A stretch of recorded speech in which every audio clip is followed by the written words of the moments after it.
Bien, bonsoir à toutes et à tous. Je suis très heureux de vous retrouver pour cette nouvelle édition du Facebook Live. On va pouvoir dialoguer en direct pendant le temps qu'il faudra, 1 heure, 2 heures, pour répondre à vos questions, à vos commentaires, à vos suggestions, à vos critiques aussi, bien évidemment.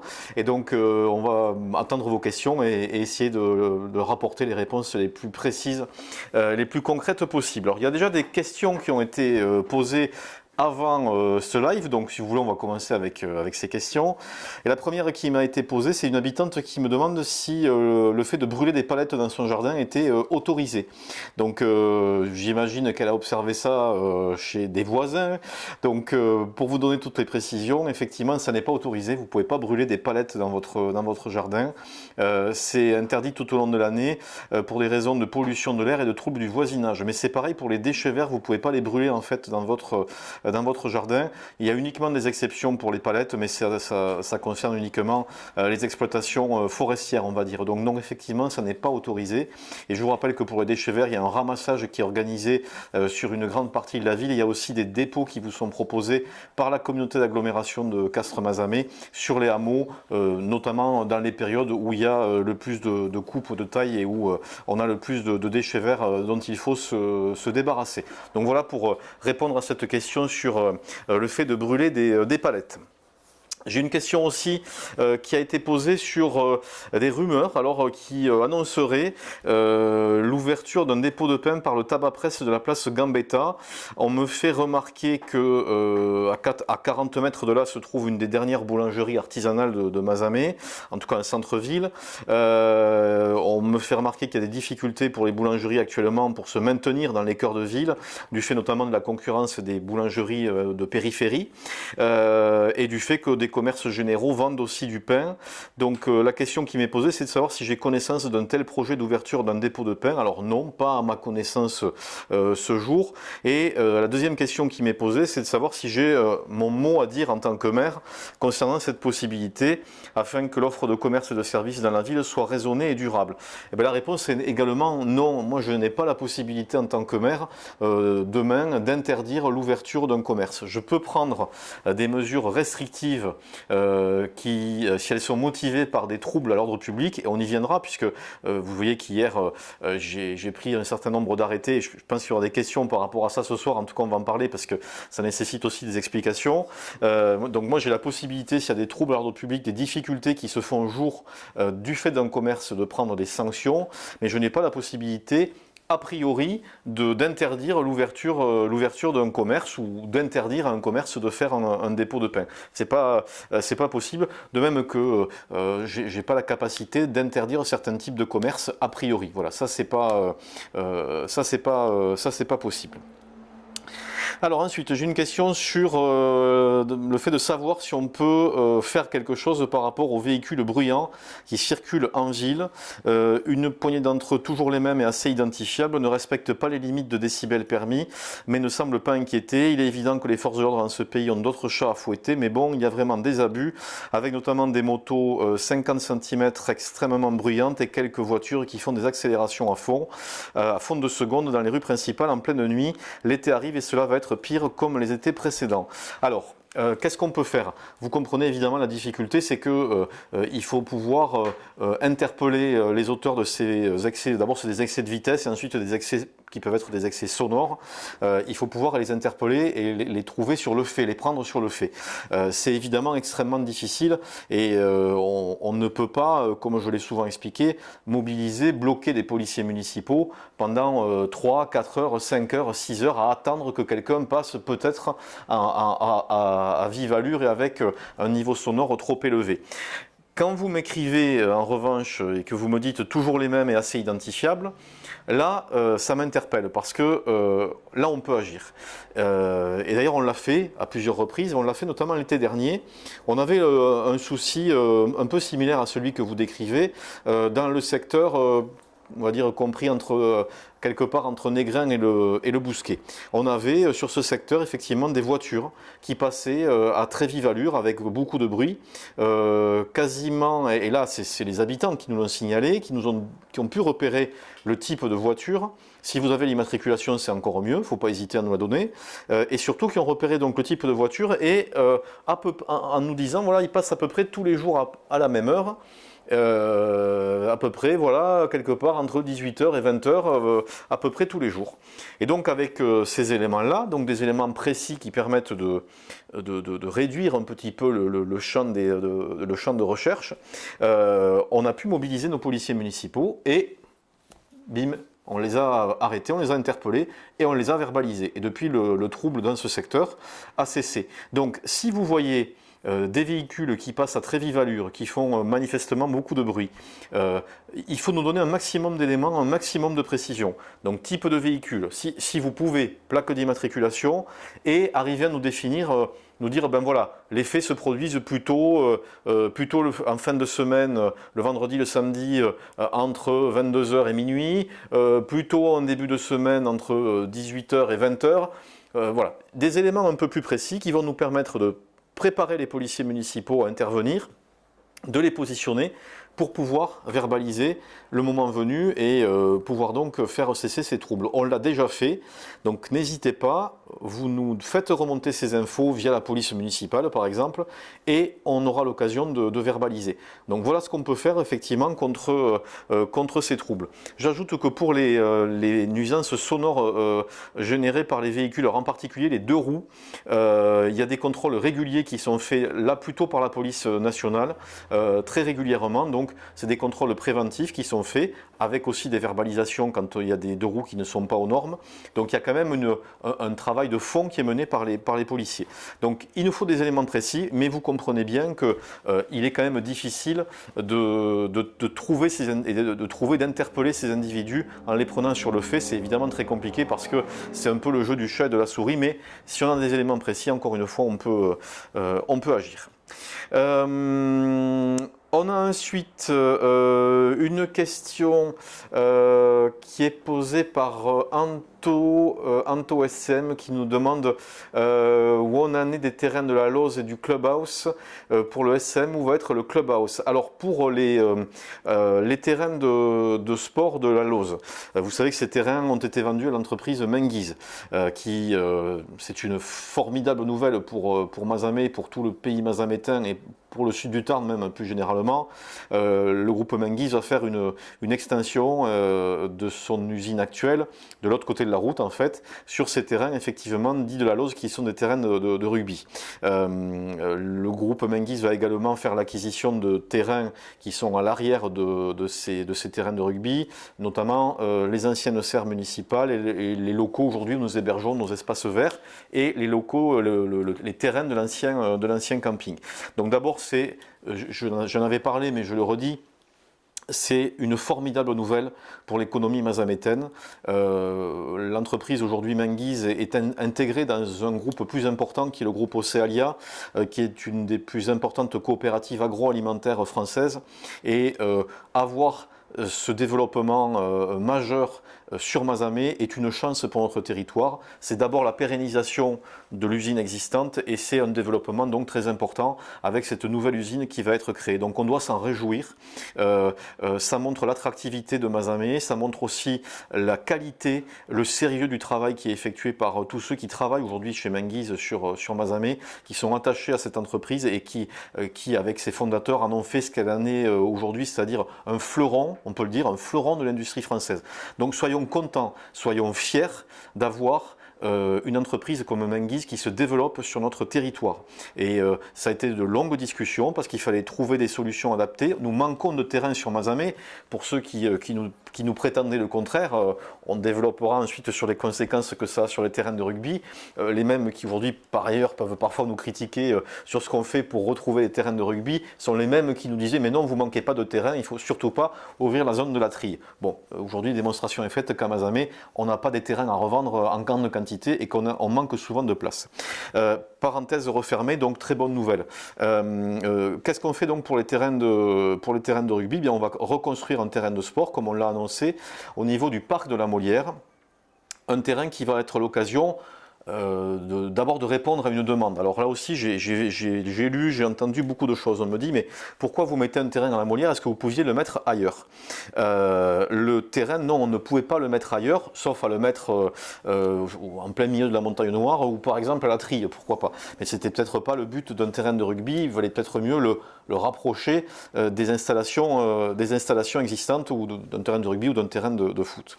On me dit, mais vous auriez pu le mettre à Bonnecombe. Alors, on a regardé toutes les solutions qui étaient possibles et envisageables. On n'a pas la place sur Bonnecombe. Il y a déjà des terrains qui sont utilisés, parfois en même temps que les terrains de la Lose. Et ensuite, on a sur Bonnecombe des emprises qui sont réservées pour la fameuse déviation, contournement de Mazamet, qui est des emprises qui existent depuis les années 60 et donc qui font qu'on n'avait pas la place sur Bonnecombe. D'autant que sur Bonnecombe, on n'avait pas de solution de parking. Il suffit d'aller se promener chemin de la Lose les jours où il y a des matchs ou des tournois sur ces terrains de la Lose pour se rendre compte qu'il faut stocker beaucoup de voitures et que c'est un peu compliqué. Ça aurait été très compliqué à Bonnecombe. Et donc on s'est tourné vers la Molière qui présentait beaucoup d'avantages, d'abord parce qu'on avait de la place, puisque le parc fait 4 hectares, que c'est un très beau cadre pour un terrain sportif, et qu'en plus on avait un parking à proximité qui sert puisque c'est le parking du terrain principal de la Chevalière, qui pourra servir aussi pour ce terrain-là. Donc on n'a pas à reconstruire un nouveau parking. Et on n'a pas, pour faire plaisir aux personnes qui ont des préoccupations environnementales, du coup à imperméabiliser, en plus, pour faire un deuxième parking. Donc c'est plutôt écolo. Et donc c'est pour ça qu'on a choisi le site de la Molière. En faisant ce terrain synthétique, on répond à une demande qui est très ancienne de la part des clubs sportifs du pays mazamétain et même de tout le sud du Tarn, en particulier du foot et du rugby.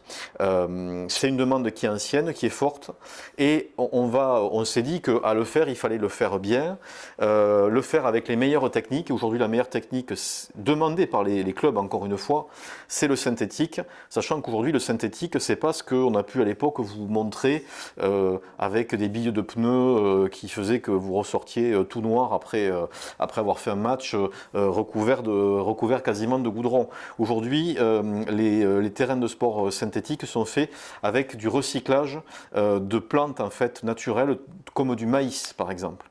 Donc c'est ce qui sera utilisé, c'est la technologie qui sera utilisée pour le terrain synthétique de la Molière.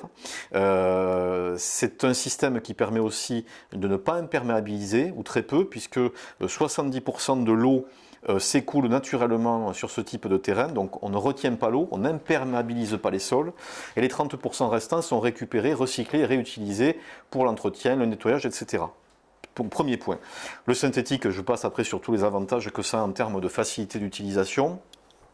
Et on s'est dit aussi que à refaire un terrain, il fallait aussi y mettre le confort qu'attendent les sportifs, les enfants, les éducateurs, confort qu'ils n'avaient pas sur les terrains de la Lose.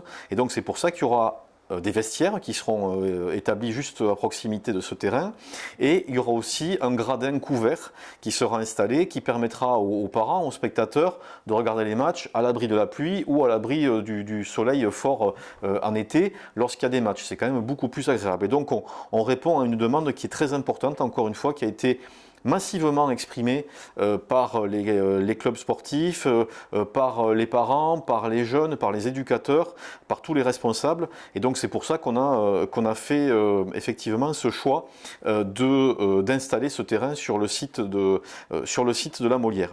Alors Anthony me pose la question du clubhouse pour le Sporting. Pour l'instant, il n'y a pas de dossier en fait, si vous voulez, sur le clubhouse, en ce sens qu'il n'y a pas pour l'instant de projet sur les terrains qu'occupe actuellement le clubhouse à proximité donc des terrains de la Lose. Donc pour l'instant, la question du clubhouse pour le Sporting ne se pose pas. Le clubhouse à ce jour reste là où il est installé. Et je précise aussi que on a étudié évidemment toutes les solutions et on a évidemment étudié les solutions en regardant l'utilisation des différents terrains et voir combien de fois, les terrains qu'on avait étaient utilisés en simultané. Et c'est ce qui nous a amené à prendre la décision de reconstruire un terrain, effectivement, sur le site du parc de la Molière. Voilà. Alors, il y en a qui semblent s'inquiéter. Je vois Arnaud qui nous dit comment se passera-t-il quand il y aura 2 matchs en simultané. Bien, il y a du parking sur l'ensemble de l'avenue de la Chevalière et du parking, effectivement, devant le stade principal. Donc ça ne devrait pas poser de difficultés pour pouvoir se garer. C'est justement l'avantage, et encore une fois c'est l'avantage de ne pas avoir à imperméabiliser plus, hein. C'est encore une fois c'est écolo, en ne créant pas un parking supplémentaire mais en utilisant le parking existant. Arnaud, vous devriez vous en réjouir, vous connaissant. Alors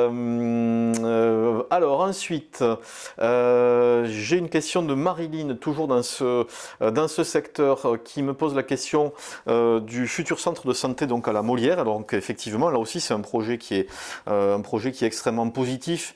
Un projet dont on doit se réjouir pour Mazamet, là aussi pour l'ensemble du pays mazamétain. J'ai dit hier en réunion publique, on n'attire pas les mouches avec du vinaigre, voilà, de façon très humoristique. On ne peut pas attirer des nouveaux médecins sans un équipement haut de gamme qui donne toutes les garanties de qualité, avec un emplacement numéro 1, avec une qualité architecturale numéro 1 et avec une organisation et un encadrement numéro 1 hyper professionnel.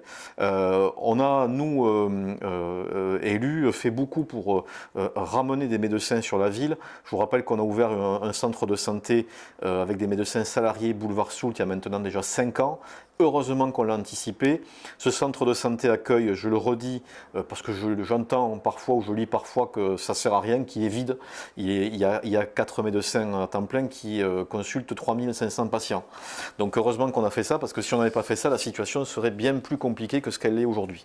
Mais ça ne suffit pas, et il faut aussi s'appuyer sur des médecins libéraux, des médecins qui s'installent en tant qu'indépendants. Et on a considéré qu'il fallait vraiment mettre le paquet, se donner toutes les chances de les faire venir sur le territoire mazamétain. Et donc c'est pour ça qu'il y a ce projet effectivement de centre médical privé, ISOM Santé. Il cochera toutes les cases en fait ce centre, parce qu'encore une fois c'est le plus bel écrin possible pour un emplacement, pour un centre médical. Ça sera une très belle architecture à proximité de l'axe principal qui dessert Mazamet, qui est l'axe finalement Toulouse-Méditerranée, et surtout géré par des personnes qui sont tous issues du milieu de la santé. Et qui parlent donc le même langage que les médecins. Les gens qui portent ce projet ISOM Santé ont été directeurs de clinique, chirurgiens, donc ils ont le même langage que les médecins, et donc ils ont évidemment beaucoup plus de facilité à les faire venir. Où en sont-ils aujourd'hui? On les a vus il n'y a pas très longtemps, c'est extrêmement positif et extrêmement encourageant, puisque les premiers contacts qui ont été noués nous laissent à penser qu'il y a déjà plusieurs médecins généralistes qui pourraient venir dès l'ouverture de ce centre médical, et qu'il y a également des spécialistes qui sont sur le point de donner leur accord pour venir sur ce centre médical. Donc ça s'annonce plutôt positivement. Les premiers contacts et les premiers retours semblent extrêmement pertinents et positifs, avec donc l'arrivée probable de nouveaux médecins généralistes sur la ville. Où en est-on ensuite dans le calendrier du projet? Il y a un permis de construire qui devrait être déposé maintenant assez rapidement, et comme j'avais eu l'occasion de l'exprimer, les travaux devraient pouvoir s'engager probablement à l'horizon de la fin de l'année pour une mise en service de ce centre de santé, on va dire dernier trimestre 2026. Donc c'est plutôt bien parti, et encore une fois on doit vraiment se réjouir de cette nouvelle qui va je pense beaucoup nous apporter, et je pense que tout le monde, si on est de bonne foi, tout le monde voit l'intérêt que ça représente pour l'ensemble de la population mazamétaine de pouvoir faire venir ce type d'infrastructure sur la ville. Ensuite, nous avons Julie qui nous pose une question sur le parc du Pigné, situé derrière le commissariat. Quand est-ce qu'il sera accessible au public? l'accès à la rivière sera-t-il sécurisé? Alors il sera accessible au public très prochainement. On a effectivement encore quelques mises en sécurité à faire avec nos services. Donc je vous dirai, Julie, au mieux avant l'été, donc on va dire fin juin, début juillet. Si on a pris du retard dans les travaux de sécurisation, ce sera plutôt à l'automne. Voilà. Il y a un énorme travail qui a été fait par les élèves du lycée forestier de Saint-Amand. Je veux les en remercier.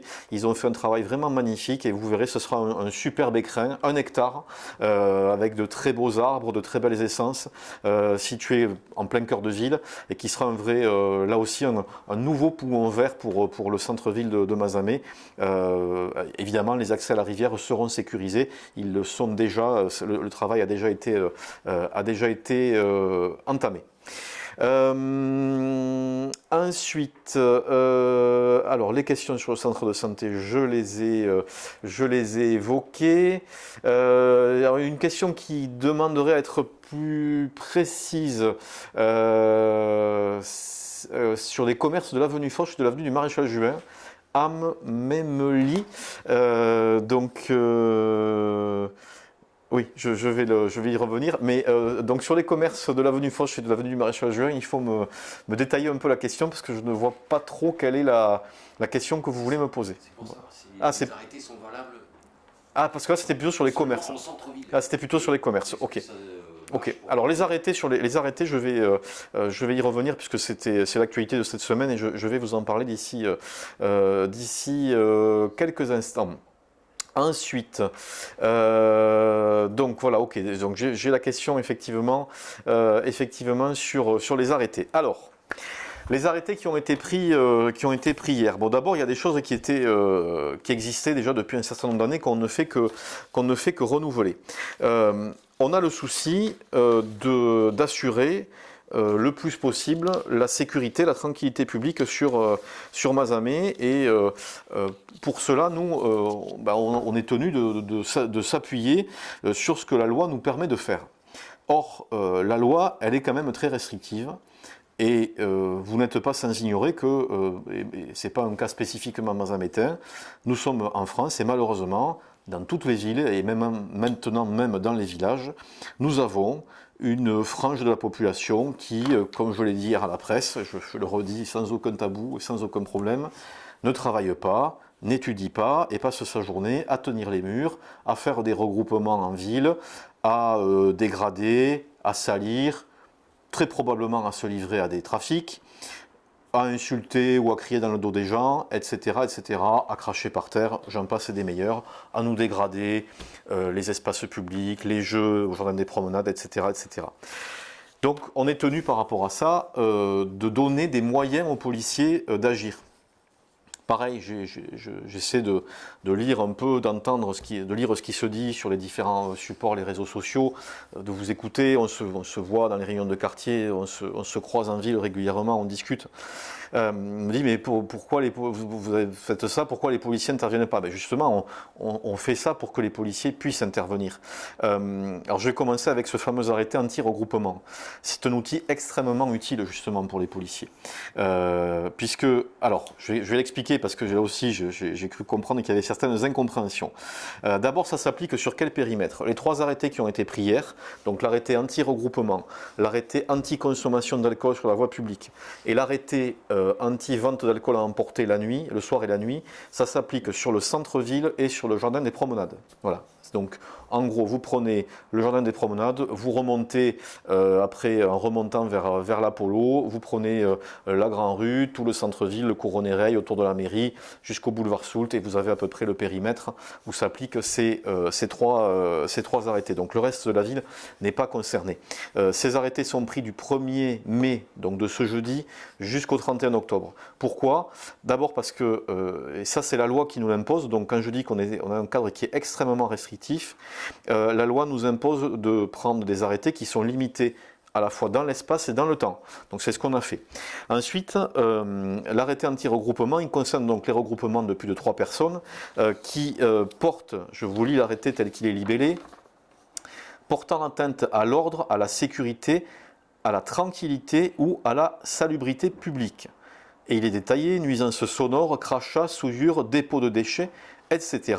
ainsi que la station assise ou allongée lorsqu'elle constitue une entrave à la circulation. Donc, on ne va pas vous verbaliser parce que vous vous promenez en ville avec votre mari, avec vos enfants, et parce que vous êtes à 4 à vous promener. On parle bien des rassemblements statiques, créant des nuisances. Donc vous pouvez vous promener tranquillement, vous pouvez discuter avec des amis, il n'y a pas de difficulté.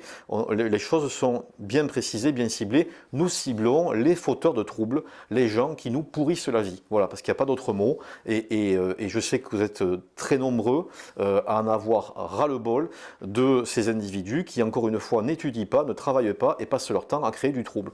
Donc on donne des outils aux policiers municipaux pour pouvoir aller au contact et pour pouvoir dissoudre en quelque sorte ces groupes, ces regroupements qui créent du trouble, du bruit, de la nuisance, de la saleté et, je le dis encore une fois, probablement de nombreux trafics de stupéfiants. Donc c'est un outil très utile sans lequel les policiers municipaux, au vu de ce que la loi leur permet aujourd'hui, et idem pour les policiers nationaux, ont beaucoup moins de capacité d'intervenir. Un rassemblement avec du bruit, c'est facile à identifier, c'est facile pour intervenir et c'est facile pour dissoudre ce rassemblement. Si vous n'avez pas cet arrêté, c'est plus compliqué. Vous vous basez sur quoi? Plus difficile. Donc c'est pour ça qu'on l'a pris. Donc cet arrêté, il est valable, vous l'avez compris, de début mai jusqu'à fin octobre, sur ce périmètre, centre-ville, plus jardin des promenades, puisque ce sont les secteurs où on a constaté les difficultés. Deux autres arrêtés ensuite, un qui est facile à comprendre, qui est la consommation d'alcool sur la voie publique. Vous pouvez évidemment prendre un verre à la terrasse d'un café, il n'y a absolument aucune difficulté. Ce qui est interdit, c'est la consommation sur la voie publique. Pareil, vous pouvez vous regrouper aux terrasses des cafés ou des restaurants, il n'y a pas de difficulté, c'est pas interdit. Ce qui est interdit, c'est l'alcool sur la voie publique. Là aussi, il y a une certaine population que vous voyez en centre-ville qui a pris l'habitude de consommer beaucoup d'alcool très rapidement, très tôt le matin et tout au long de la journée. Alors ça nous permet, ça permet aux policiers municipaux notamment, très simplement d'aller voir ces personnes, de leur vider leur canette et de leur rendre leur canette. Voilà, ça se passe comme ça, mais ça évite que ces personnes s'alcoolisent de trop. En tout cas, ça limite peut-être un peu leur consommation d'alcool. Et enfin, on a pris un arrêté qui, celui-là, est nouveau, qui concerne la vente d'alcool à emporter. Donc là, c'est pareil, c'est la vente d'alcool à emporter à partir de 20h et jusqu'à 6h du matin, sur ce périmètre, donc centre-ville et jardin des promenades, et c'est valable du 1er mai au 31 octobre. Alors pourquoi ? Parce qu'on a remarqué ces derniers mois beaucoup de problèmes et les habitants nous ont fait remonter beaucoup de difficultés autour de ces points de vente nocturnes et on se base évidemment pour prendre ces arrêtés à la fois sur les retours des habitants et évidemment sur les retours de la police nationale et de la police municipale. Et donc on a clairement un souci avec ces commerces qui vendent de l'alcool à emporter.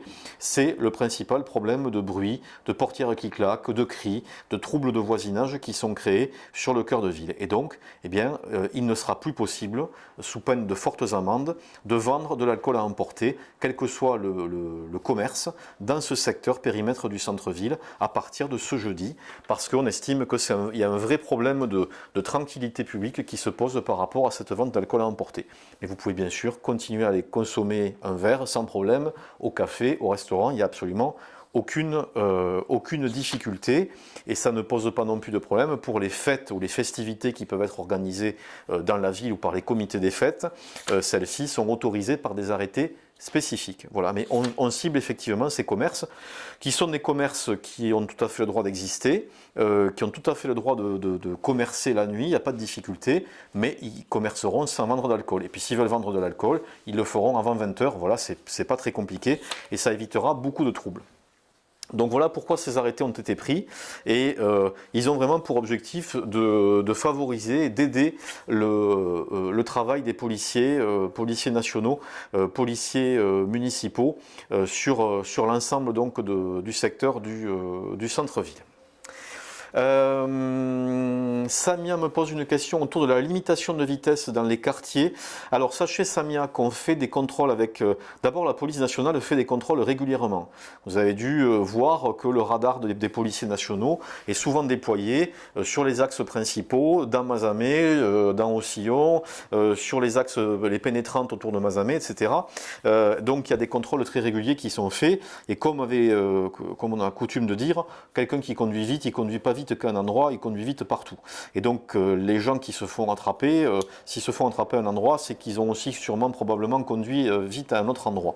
Donc il y a des contrôles de la police nationale et nous au niveau municipal, eh bien, on fait des contrôles avec les policiers municipaux puisqu'ils sont équipés de jumelles qui permettent de contrôler la vitesse et donc on fait des opérations régulièrement. Il y en a qui ont été faites il y a encore quelques jours par les policiers municipaux sur un axe du cœur de ville et donc on en fait régulièrement effectivement pour pouvoir interpeller et verbaliser les auteurs de ces infractions. Alors là aussi, ça va rejoindre un peu la question qui était posée au début sur le bruit, les gens qui passent à toute vitesse avec des voitures qui font du bruit, notamment le soir. On ne peut évidemment pas, je ne peux pas bloquer les policiers municipaux pendant des heures et des heures à un endroit tous les jours. Ils ont d'autres choses à faire. Vous avez compris qu'il y avait des contrôles à faire sur les groupes qui créent du trouble. Il y avait des conflits de voisinage à aller résoudre. Il peut y avoir des questions de sécurité qui se posent à différents endroits de la ville. Donc, on ne peut pas non plus tous les jours mobiliser 3 ou 4 policiers municipaux pendant des heures à attendre que les gens fassent des excès de vitesse. Mais on le fait le plus régulièrement possible pour essayer donc de les cibler. Si vous avez, Samia, des heures, des axes précis à nous signaler où vous constatez ces excès de vitesse, il faut nous le dire et on pourra cibler un contrôle plutôt à cet endroit-là, à ce moment-là, pour essayer de trouver les gens qui sont en infraction. Voilà.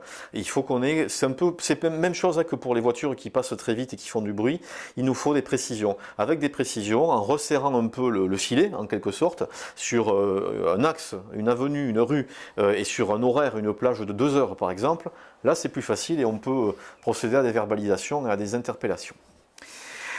Poupine, avez-vous un projet de développement pour plus de terrains de paddle? Alors oui, il y a des projets sur la ville, des projets qui sont d'ailleurs portés par le privé. Il y a des terrains de paddle qui vont ouvrir au niveau des anciens abattoirs, puisqu'il y a là un très beau projet de complexe sportif qui verra le jour très prochainement, avec une salle de crossfit. Donc là, pour les gens qui ont un bon niveau, vous allez pouvoir vous en donner à cœur joie. Et vous aurez aussi des terrains de paddle donc, qui seront installés sur les anciens abattoirs. Là, les anciens abattoirs sont rue de l'abattoir, ça s'invente pas, et situé donc, c'est une rue perpendiculaire pour ceux qui ne connaissent pas, à l'avenue de la Chevalière. Donc ça doit ouvrir, je crois, très prochainement. Je crois que c'est avant l'été. Sachez aussi qu'il y a des projets qui sont en cours au niveau du tennis club de Mazamet. Donc voilà, les choses sont en discussion et il devrait y avoir aussi des créations de terrains de paddle au niveau du tennis club dans les mois qui viennent. Donc il y a une très forte demande par rapport à ça. Je sais que celui de Pont-de-Larn est sollicité, presque saturé de demandes. Et donc, on va pouvoir répondre à la demande dans les mois qui viennent avec ces nouvelles infrastructures pour, effectivement, qui serviront à beaucoup de monde. Pierre-Jean nous parle des regroupements avec du bruit, donc ça rejoint là, ce que je disais sur les arrêtés il y a quelques minutes. C'est des arrêtés qui vont permettre justement d'aller au contact et de casser en fait ces groupes qui font du bruit, parfois jusqu'à tard dans la nuit. J'en profite pour préciser que nos policiers municipaux auront des horaires comme tous les ans d'ailleurs, des horaires à partir de la mi-juin et jusqu'à début septembre. Ils seront là jusqu'à minuit, donc ils travaillent beaucoup plus tard le soir pour être évidemment présents au moment et aux horaires où les problèmes peuvent le plus se poser. Alors ensuite, Louloute nous pose la question, derrière la mairie, avez-vous des projets pour faire revivre style l'été des orchestres ou faire des marchés de producteurs? Alors ça a sauté sous mes yeux, au lieu d'un seul, un peu comme ça se passe sur le quai Cazenave et découvrir les commerces. Alors, en gros, l'idée c'est d'avoir, j'imagine, des animations au niveau du quai Charles Cazenave. Oui, on peut. De mémoire, on a eu des points d'animation sur la fête de la musique à certains moments, il me semble, sur le quai Charles Cazenave.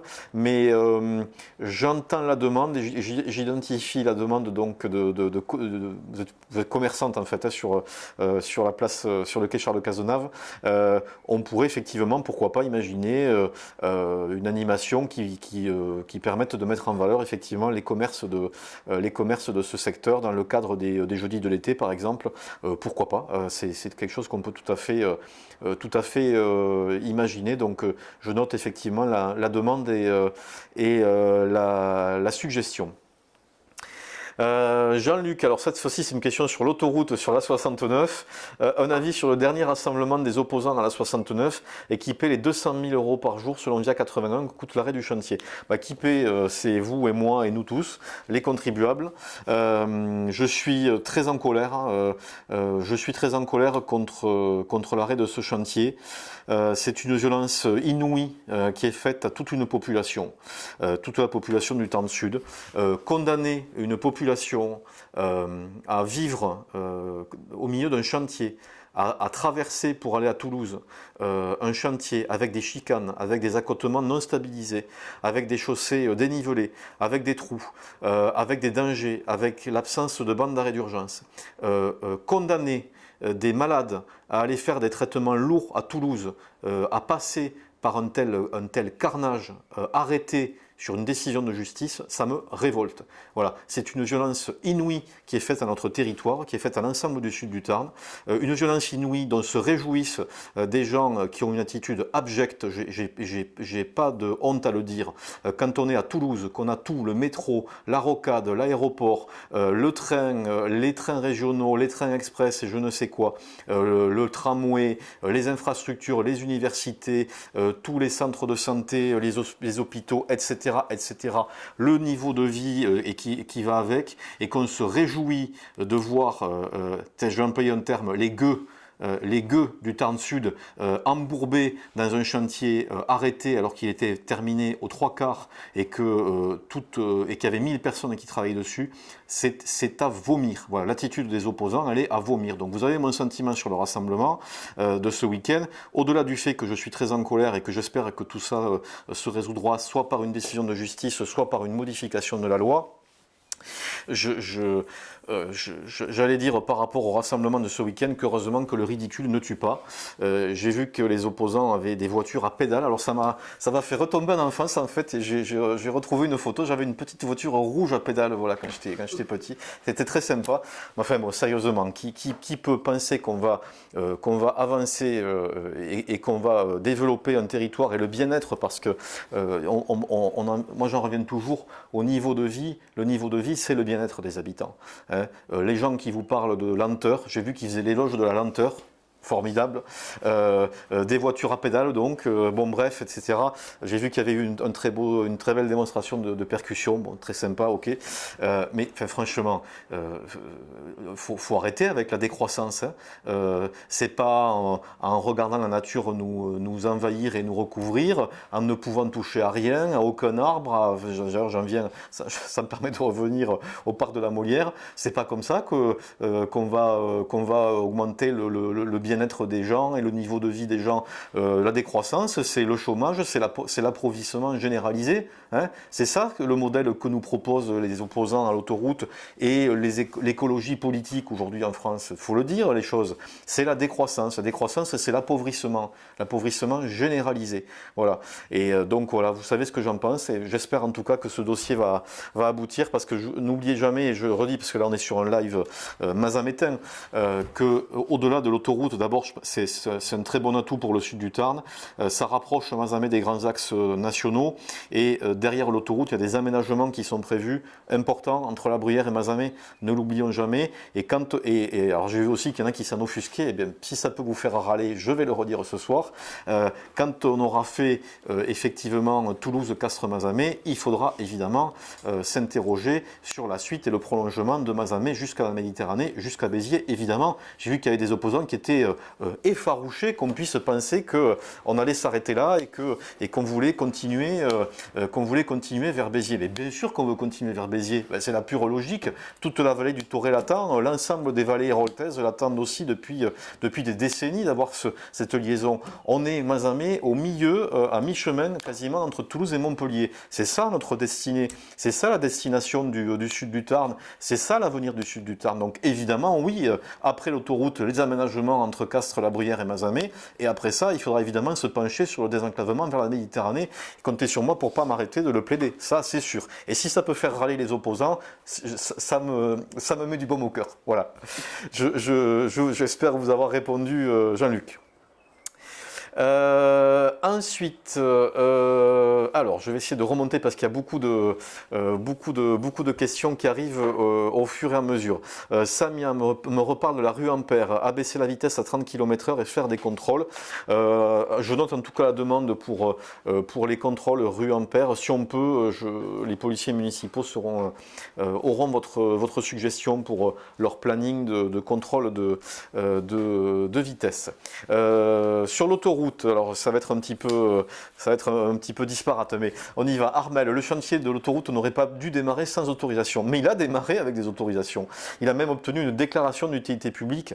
Les opposants ont fait tous les référés possibles pour que le chantier ne démarre pas, et l'État les a gagnés. Donc le chantier a démarré avec des autorisations. C'est ça. La difficulté, c'est qu'aujourd'hui, on a tellement empilé des lois, entre guillemets, écolo, que finalement on paralyse l'action publique, parce que quand vous avez une déclaration d'utilité publique, il faut maintenant en plus avoir l'intérêt public manifeste, etc., avec des critères qui sont mal définis et qui laissent, et ça après tout les juges ont leur liberté, le texte leur donne une grande latitude pour l'interpréter, grand bien leur fasse de l'interpréter, c'est leur pouvoir, ils l'ont utilisé. À mon avis dans le mauvais sens, mais c'est eux qui l'ont utilisé, c'est que la loi est mal faite et la loi est mal écrite, et toutes les normes, les couches de normes environnementales qu'on a empilées, il y en a trop. Aujourd'hui, il faut en supprimer. Ça paralyse tout. Pourquoi sommes-nous devenus le pays le plus désindustrialisé de l'Union européenne ? Enfin, rendez-vous compte aujourd'hui, c'est quand même la question à se poser. Pourquoi on a une telle hémorragie du commerce extérieur? Tout ça, c'est lié à toutes ces normes environnementales qui nous plombent. Voilà. Et il faudra à un moment y revenir dessus et revenir à une écologie raisonnable. J'ai parlé de l'écologie de nos grands-parents. On sait, quand on est, comme je le suis, mais comme beaucoup d'entre vous, qu'on a nos racines dans cette montagne noire, on sait ce que c'est que respecter l'environnement sans tout paralyser, sans tout bloquer et sans rentrer dans la décroissance et dans la récession. Caroline me pose une question sur les trains. Alors les trains, là c'est un énorme problème. J'en ai parlé à plusieurs reprises et j'ai eu l'occasion d'exprimer mon mécontentement auprès de la SNCF. La SNCF a envoyé 2 représentants à Mazamet il n'y a pas très longtemps, on a pu en discuter. J'ai provoqué des réunions avec la région qui est l'autorité de tutelle des trains régionaux. Hein. C'est la région qui est l'autorité de tutelle et c'est la SNCF qui est l'exploitant désigné par la région. Bon, la SNCF fait face à de gros problèmes, vous le savez, c'est sur toutes les lignes, sur beaucoup de lignes. Vous avez sûrement vu qu'il y a des gens qui ont manifesté à Paris, venus de tout le centre de la France, de tout le Massif central il y a quelques jours, tellement ils en ont marre d'avoir des trains qui ne marchent pas. Et j'en ai ras-le-bol comme vous, des annulations, des retards et de cette ligne qui fonctionne extrêmement mal. Alors, je souhaiterais, moi j'ai fait tout ce que je pouvais, j'ai alerté la SNCF, j'ai rencontré les gens de la région, de la SNCF également, je l'ai écrit dans les médias, je l'ai crié à la télévision, je vois pas ce que je peux, alors, pour vous dire les choses aujourd'hui, je vois pas ce que je peux faire de plus. Il faut que la région Occitanie prenne ses responsabilités. Certaines lignes TER, dont celle de Mazamet, fonctionnent très mal. C'est sa responsabilité, c'est sa mission. Il faut maintenant que la région se bouge. Voilà, ça ne marche pas. Et moi, j'interpelle la présidente de région. J'espère qu'elle aura le message ce soir. Il faut qu'elle se bouge. On ne peut pas continuer comme ça. On n'est pas les seuls en région Occitanie à subir ces désagréments. Et il faut que la région mette le paquet et la pression sur la SNCF. Et si ça ne marche pas, il faut donner à la concurrence et donner la ligne à un autre opérateur qu'à la SNCF. Moi, je l'appelle de mes voeux, je l'ai déjà dit et je le redis ce soir. S'il doit y avoir une expérimentation en Occitanie, alors je sais que pour des raisons politiques, la région s'y oppose, c'est très regrettable d'être victime d'un accord politique, mais moi, si on doit faire une expérimentation pour donner des lignes à un autre opérateur qu'à la SNCF, chiche, allons-y, et que la ligne Toulouse-Castres-Mazamet soit la première en Occitanie, ouverte à un concurrent de la SNCF. J'observe quand même que ça va se développer, qu'il y a des régions qui l'ont déjà développé. Ça marche en Rhône-Alpes, ça marche en région Grand Est, y compris en région Grand Est sur des petites lignes, hein, puisqu'il s'agit de lignes entre Nancy et Contrex. Donc vous voyez, c'est pas forcément une très grande ville qui est desservie, qui vont être données à la concurrence. Donc c'est possible, contrairement à ce qu'on vous dit, c'est possible et ça devrait même être obligatoire si on suit les directives de l'Union européenne. Donc ouvrons aussi à la concurrence et voyons si des opérateurs espagnols comme la Renfe, italiens, ou si des structures coopératives comme il en existait sur l'Occitanie, qu'on a malheureusement laissé péricliter, peuvent assurer un service meilleur que la SNCF. Tentons-le, j'allais dire aujourd'hui, on n'a plus rien à perdre. Donc moi je continue à le plaider, à le dire avec force. Il vous faut en tant qu'usager mécontent écrire systématiquement à la SNCF et à vos conseillers régionaux élus dans le département du Tarn. Vous les trouverez sans difficulté sur le site de la région Occitanie et les interpeller à ce sujet. C'est leur responsabilité. Il faut maintenant que les choses bougent et que les choses évoluent. Je redis, parce que j'en suis intimement convaincu, que le train est un outil formidable de désenclavement dans la mesure où il est rapide, régulier et efficace. Voilà. Mais évidemment, aujourd'hui, malheureusement, force est de constater que ce n'est pas le cas sur cette ligne Toulouse-Castres-Mazamet, qui semble souvent être la dernière roue du carrosse dans la région. Voilà. Ensuite, donc rue Ampère, j'en ai parlé. Les trains, nous venons d'en parler. Donc j'ai de nouveau une question sur le brûlage de bois et divers meubles dans les jardins. Donc ça c'est Rebecca qui me repose la question. Alors je l'ai dit en début de live, hein, c'est évidemment interdit. Les déchets verts déjà c'est interdit. Les déchets verts on vient les chercher dans vos quartiers et dans les hameaux. L'agglo vous les composte et vous les récupère au cœur des hameaux en saison. Et donc évidemment on ne peut pas brûler ni les déchets verts et alors encore moins des bois et alors encore moins des meubles. Ça c'est strictement interdit et c'est verbalisable et je crois que l'amende coûte très cher. Donc évidemment c'est pas possible. Des questions aussi sur la vitesse rue Meillet. Ça c'est Sébastien qui nous en parle. Donc là c'est pareil, on fera des contrôles avec les policiers municipaux. On en a déjà mis en place, si je me souviens bien, rue Meillet. Et je pense qu'on a procédé à des verbalisations. Là aussi, si vous identifiez des faits qui sont un peu tous les jours à la même heure avec les mêmes véhicules qui roulent très vite, il faut nous le faire savoir et on pourra poster, mobiliser les policiers municipaux évidemment à ce moment-là. Ensuite, donc le brûlage des bois, j'en ai parlé. On a beaucoup de questions, c'est bien, ça fait plaisir. Alors, Sabine nous parle des difficultés à traverser au passage piéton sur l'avenue de la Chevalière entre les deux ronds-points, surtout au niveau du rond-point des 80. Côté parking de l'usine, il y a un petit arbuste situé juste devant le passage piéton qui cache la visibilité. Les voitures de la rue Meillet arrivent très vite. Le problème est plutôt le non-respect du code de la route, les piétons étant tout de même prioritaires. Alors, pour protéger, s'il y a des passages qui sont dangereux, ce qu'on va faire, c'est qu'on va s'y rendre avec, on va le noter avec Sabine, avec nos services. On va s'y rendre et on peut parfois améliorer les choses en décalant un peu les passages, parfois de quelques centimètres. Ça permet de gagner de la visibilité et de les rendre plus sécurisés. On peut aussi parfois, on le fait parfois aussi, augmenter la signalisation. Ça permet de mieux sensibiliser les automobilistes. Donc on a noté les points que vous nous signalez et on va s'y rendre là très rapidement avec nos services, Sabine, dans les jours qui viennent pour évidemment essayer d'améliorer cette situation. Alors j'ai évidemment pas mal de remarques sur des vitesses où des gens roulent comme des fous, rue Meillet, rue de la Finarié.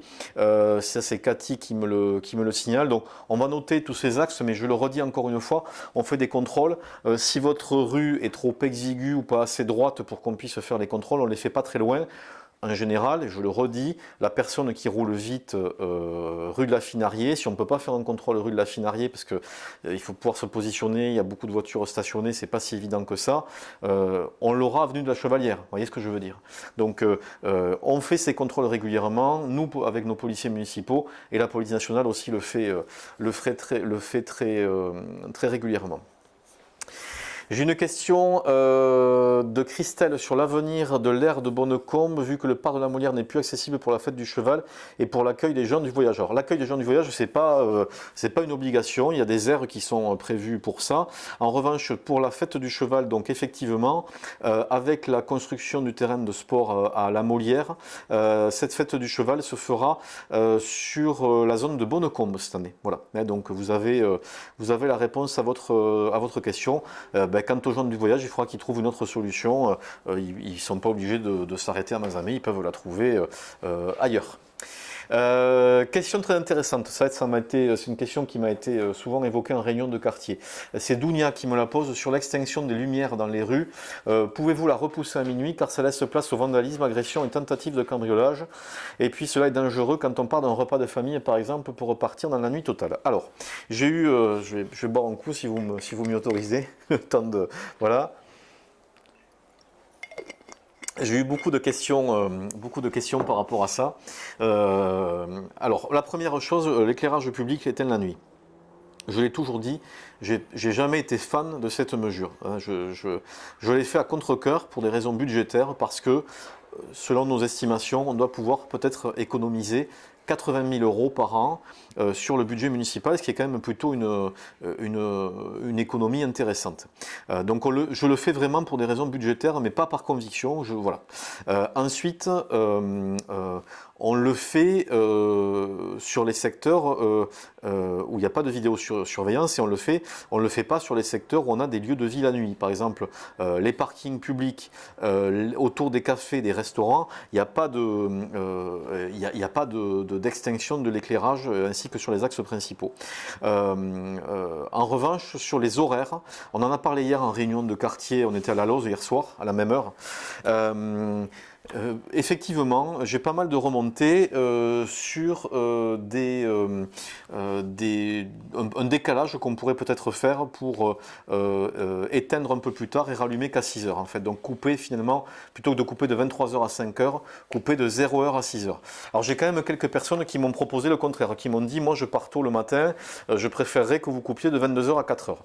Donc on est en train de le regarder. Moi, ce que je vous propose, c'est peut-être dans le prochain magazine municipal de mettre un questionnaire avec un coupon réponse à nous renvoyer, parce que sinon, parce que sinon après il y a des gens qui vont voter avec des robots. Si on le fait sur Internet des dizaines de fois, donc ça va truquer le résultat. Ça ne peut pas fonctionner. Donc on vous demandera un coupon. On peut mettre un coupon réponse si vous voulez dans le prochain mag municipal, et vous me direz si vous préférez qu'on garde soit le système actuel qui est de couper entre 23 heures et 5 heures, soit de passer sur une coupure entre minuit et 6 heures, soit de couper plus tôt par contre de 22 heures à 4 heures. Et selon les résultats, on verra si on bouge le système. Ensuite, est-ce que ça fait monter l'insécurité ? Depuis effectivement 2 mois, on a pas que sur Mazamet, sur toutes les communes du pays mazamétain, une forte recrudescence des effractions, cambriolages, vols, dégradations, notamment la nuit. Est-ce que c'est lié au fait qu'on a éteint l'éclairage à Mazamet ? Moi, je ne crois pas, parce que, en fait, les cambriolages, c'est toujours le fait de petits groupes qui agissent ponctuellement. Vous pouvez passer 2 ans, 3 ans, 5 ans sans quasiment aucun cambriolage, et puis d'un coup, vous allez en avoir 20, 30 en un mois. Donc en général, c'est des équipes. Je peux vous indiquer à l'heure qu'il est que plusieurs équipes ont déjà été identifiées par la police et par la gendarmerie et interpellés. Alors, est-ce que c'est lié au fait qu'on a éteint la nuit ? Moi, je ne suis pas certain parce que nous, on est les derniers à avoir mis en place l'extinction de l'éclairage de nuit à Mazamet. Mais si vous regardez autour de Mazamet, Ossillon, Pont-de-Larn, Perrin l'ont fait depuis maintenant longtemps. Au moment où ils sont passés à l'extinction de la nuit, ils n'ont pas eu de hausse des cambriolages. Par contre, ils l'ont comme nous maintenant. Donc c'est pas forcément lié au fait qu'on vient d'éteindre qu'il y a ces cambriolages. C'est plutôt lié au fait qu'il y a des bandes qui tournent, mais je vous dis, il y en a qui ont été interpellés, et donc c'est plutôt une bonne nouvelle, puisque ça veut dire que c'est des gens qui sont mis hors d'état de nuire. Voilà. Ensuite, pour vraiment sur cet éclairage de nuit, il faut nous signaler les difficultés, les problèmes, il faut nous les remonter. On est là pour les écouter, on est là pour les entendre. S'il faut ajuster les horaires d'extinction, on le fera, il n'y a pas de difficulté. Et on fera un bilan au bout d'un an, on verra combien on a réellement économisé. On sera très transparent par rapport à ça, on vous le dira. Et ensuite, on verra si on pérennise ou pas le dispositif. Moi, comme j'ai toujours dit, si on nous remonte trop de problèmes, trop de difficultés, on y reviendra dessus. C'est pas, voilà. Donc, il n'y a pas de difficulté par rapport à ça, on va entendre les choses. Mais je suis quand même pas certain, si vous voulez, que l'extinction soit la cause des cambriolages, si vous voulez. D'ailleurs, des cambriolages, il y en a eu aussi sur des communes qui ne sont pas éteintes la nuit autour de Mazamet. Donc, je ne suis pas certain qu'il y ait un lien de cause à effet, parce que ça ne simplifie pas non plus forcément le travail des cambrioleurs, qui doivent eux aussi s'éclairer, parce que s'ils voient absolument rien, ils ne peuvent pas cambrioler non plus. Donc, pour se déplacer, il faut aussi qu'ils s'éclairent. Voilà, donc c'est pas si simple que ça. Mais on écoutera tout. D'ailleurs, Jeannot nous signale donc des cambriolages qui ont eu lieu effectivement à la Chevalière, mais alors encore une fois, Jeannot, les cambriolages, ils ne sont pas forcément liés à l'extinction de l'éclairage, ils sont plutôt liés au fait qu'il y a des bandes qui tournent en ce moment sur le secteur. D'ailleurs, il y a eu aussi beaucoup de cambriolages de jour, et pas forcément que la nuit. Et vous me demandez si on peut, par exemple, allumer un lampadaire sur 2. Alors, techniquement, c'est faisable, mais ça coûterait très cher puisqu'il faudrait doubler tous les réseaux. Aujourd'hui, quand vous avez une avenue comme la Chevalière, elle est sur le même réseau. Il faudrait 2 fois les réseaux, donc ça coûterait très cher en investissement de réseau électrique, des millions d'euros. Et ensuite, il a été démontré, parce que ça a été essayé, c'est que quand vous allez circuler, c'est extrêmement perturbant d'avoir un lampadaire sur 2, de passer de la nuit à l'obscurité et de la nuit à l'obscurité, de la nuit au jour, de la nuit au jour. C'est très dangereux pour les automobilistes en fait, et ça diminue leur perception, et donc ça crée plus de problèmes que ça résout de solutions en fait, voilà, pour expliquer les choses. On peut aussi équiper les points lumineux de cellules qui font que ça s'allume uniquement quand vous passez. Mais là c'est pareil, c'est 2 millions d'euros d'investissement sur la ville, donc c'est un investissement qui est considérable. Si on économise 80 000 euros, peut-être moins parce qu'il y en a qui s'allumeront, qui s'éteindront, on grillera les ampoules aussi plus souvent. Si on économise que 40 000 euros et qu'on investisse 2 millions d'euros, faites le calcul, il faut 50 ans pour l'amortir. Je ne sais pas si c'est un calcul, voilà. Donc il y a aussi des contraintes techniques qu'il faut comprendre. On a ensuite une question sur les stades. On revient au stade de sport avec Isabelle. Où joueront les équipes pendant la construction du terrain à la Molière et à partir du moment où les terrains de la Lose ne seront plus disponibles. Donc la question va plutôt se poser sur novembre et décembre. Bien, on est en train de regarder avec les clubs et avec les différentes communes autour de Mazamet comment on pourra ponctuellement réorganiser les plannings pour traverser cette période. Il y aura 2 mois, oui, qui vont être effectivement un peu plus compliqué, et il faudra faire preuve d'adaptation et de souplesse pour pouvoir faire jouer les uns et les autres sur les terrains autour de Mazamet, et peut-être même en allant chercher sur des communes un peu plus lointaines, à une dizaine de kilomètres, pour arriver donc à trouver des terrains pour tout le monde. Il y aura 2 mois un peu difficiles en novembre et en décembre, je vais pas me voiler la face par rapport à ça, mais on trouvera les solutions et on mettra les solutions en œuvre pour que tous les matchs puissent se jouer. Voilà, Christine nous fait remarquer que les transports en commun manquent beaucoup. Alors, il y a quand même des transports en commun, hein. D'abord, il y a un réseau de bus agglo qui fonctionne, Libellus, et qui est gratuit, donc il faut savoir en profiter. Et il y a aussi quand même des bus qui sont mis à disposition par le département et par la région. Donc, il y a quand même aussi des transports en commun qui existent sur notre secteur. Il faut pas complètement noircir le tableau. Y aura-t-il des navettes, ça c'est Franck qui nous pose la question, qui seront remises en service pour aller voir le feu d'artifice au lac des Montagnès? La réponse, je me tourne vers mon adjoint en charge des animations qui est juste à côté. Oui, il y aura de nouveau des navettes qui seront mises en place cette année. Le feu d'artifice c'est le 13, c'est ça, je dis pas de bêtises, samedi 13, c'est ça, dimanche 13 cette année, enfin 13 juillet en tout cas, je dis pas de bêtises sur le jour. 13 juillet pour le feu d'artifice intercommunal au lac des Montagnès avec nos collègues donc d'Ossillon, Perrin et Pont de l'Arme ainsi que Cocalière, voilà, qui participent, samedi 12. C'est pas le 13, c'est le 12. C'est le 12. Julie nous pose la question de savoir si un parking serait mis en place pour le lycée Jeanne d'Arc. Alors la difficulté, c'est que dans ce secteur-là, on ne peut pas créer de parking, il n'y a pas de place. On a fait l'acquisition d'une maison rue des Lavoirs qu'on démolira, où on pourra sortir 7 ou 8 places, je pense. Je sais que le lycée Jeanne d'Arc a un projet, un parking interne pour une partie de ses enseignants. Et je redis pour tous ceux qui utilisent ce secteur, ce quartier, notamment pour le lycée Jeanne d'Arc, nous mettons aussi à disposition le parking qui sert à la passerelle. Il est situé à proximité, on est à 3 minutes à pied du lycée ce parking est devenu payant pour les touristes, mais il est gratuit pour les résidents qui souhaitent l'utiliser. On a fait des macarons, d'ailleurs il y a déjà des résidents, des habitants de la rue de l'Arès qui l'utilisent pour s'y garer tous les jours, tous les soirs. Donc s'il y a des enseignants, des jeunes du personnel ou des élèves du lycée Jeanne d'Arc qui veulent se garer sur le parking passerelle pendant la journée, ils nous font la demande, on leur fera un macaron, vous pourrez vous stationner de façon illimitée et gratuite et ensuite aller à pied au lycée Jeanne d'Arc qui est vraiment à proximité, encore une fois, c'est 3 minutes, c'est vraiment pas grand chose. Loïs nous reparle de ces regroupements de jeunes qui font du bruit, qui s'attroupent, qui dégradent devant les commerces, déchets, urines. Quand la police ne se déplace pas, justement, j'en reviens donc aux arrêtés qui ont été pris. Il faut des arrêtés pour faciliter le travail des policiers. Et grâce à ces arrêtés, les policiers vont aller au contact et vont pouvoir dissoudre ces groupes qui créent du trouble. C'est vraiment le but de ces arrêtés qui sont en vigueur dès ce jeudi. Donc, on va mettre le paquet. Et je vous garantis qu'on va casser ces groupes qui créent du trouble dans le centre-ville. Loïs, vous avez ma parole. Ensuite, OH Vallée nous parle d'un rond-point à côté d'Aldi. Est-ce vrai? Oui, ça fait partie des... j'évoquais tout à l'heure la question de l'autoroute. Quand l'autoroute sera faite, effectivement, l'État va redonner en fait la route entre Castres, La Bruyère et Mazamet au département.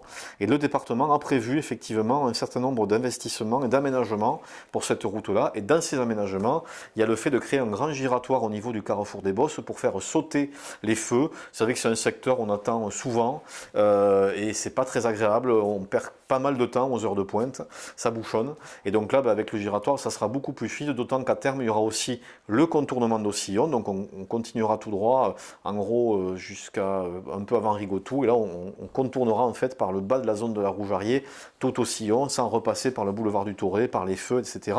Donc il y a effectivement ce projet de giratoire et d'autres aménagements qui faciliteront l'accès au bassin mazamétain et qui nous raccorderont en fait beaucoup plus rapidement et beaucoup plus fluidement à l'entrée de l'autoroute qui sera sur la rocade de Castres. Voilà. Donc effectivement, il est prévu un giratoire.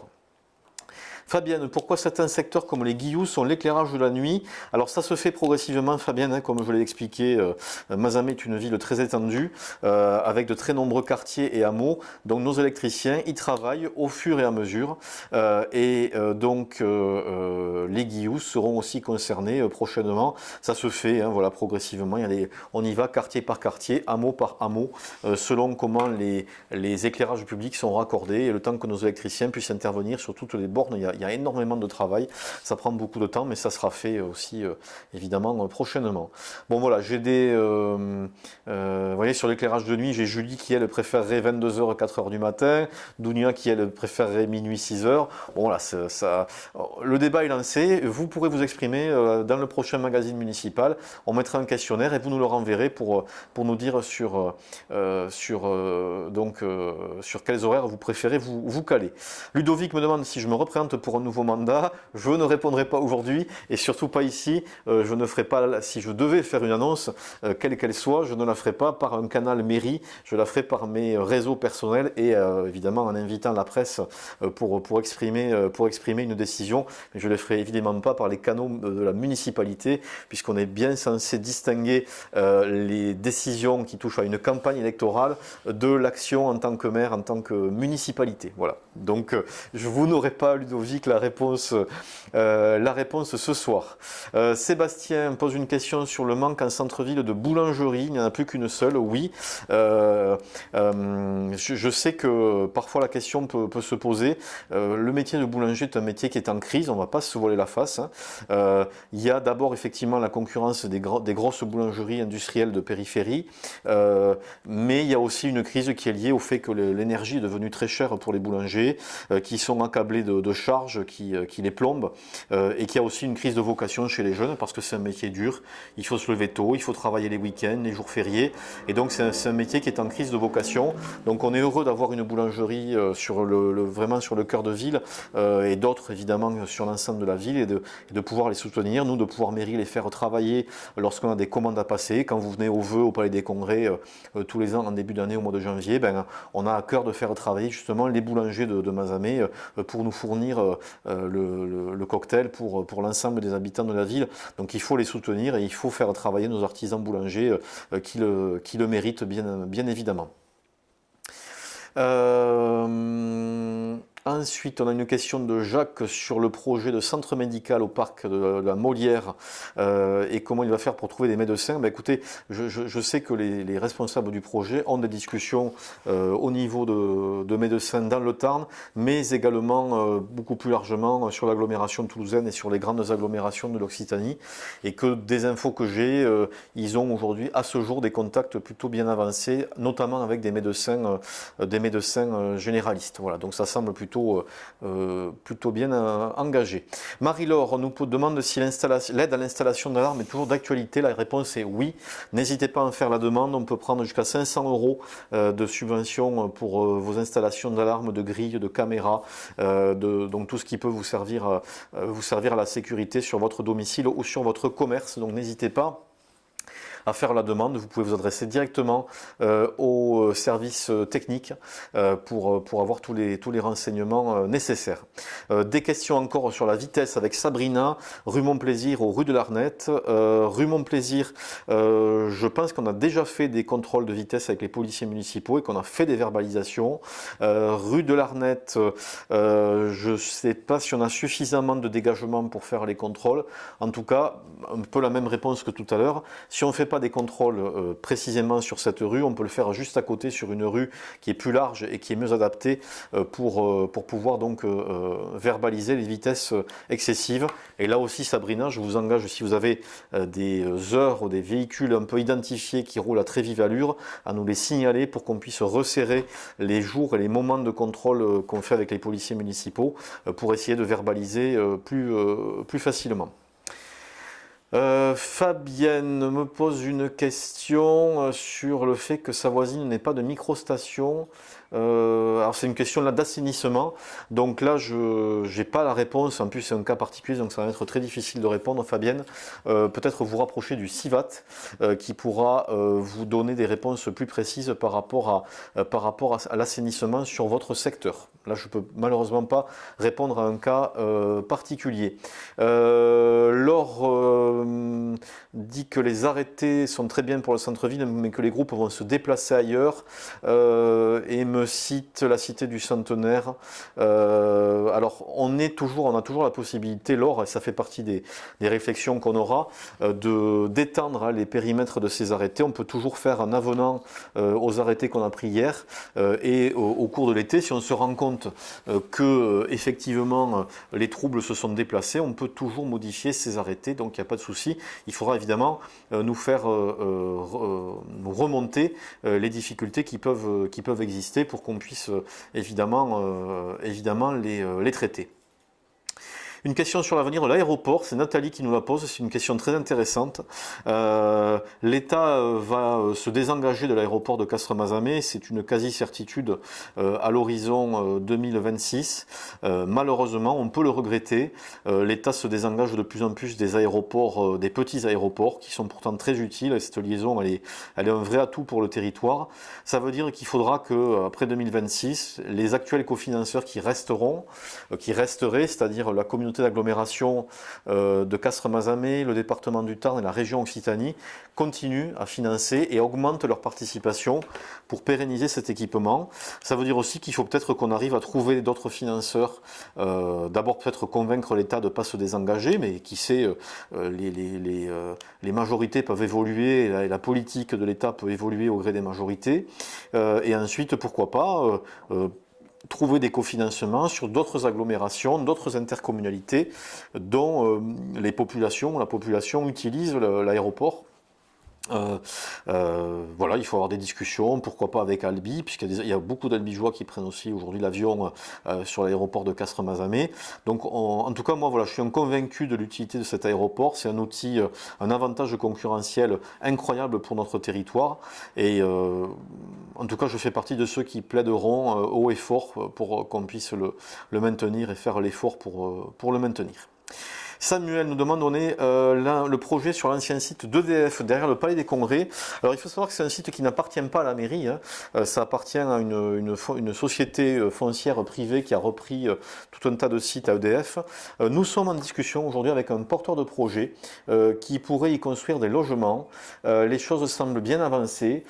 C'est un projet intéressant. Je crois qu'il y a une trentaine de logements qui pourraient être construits.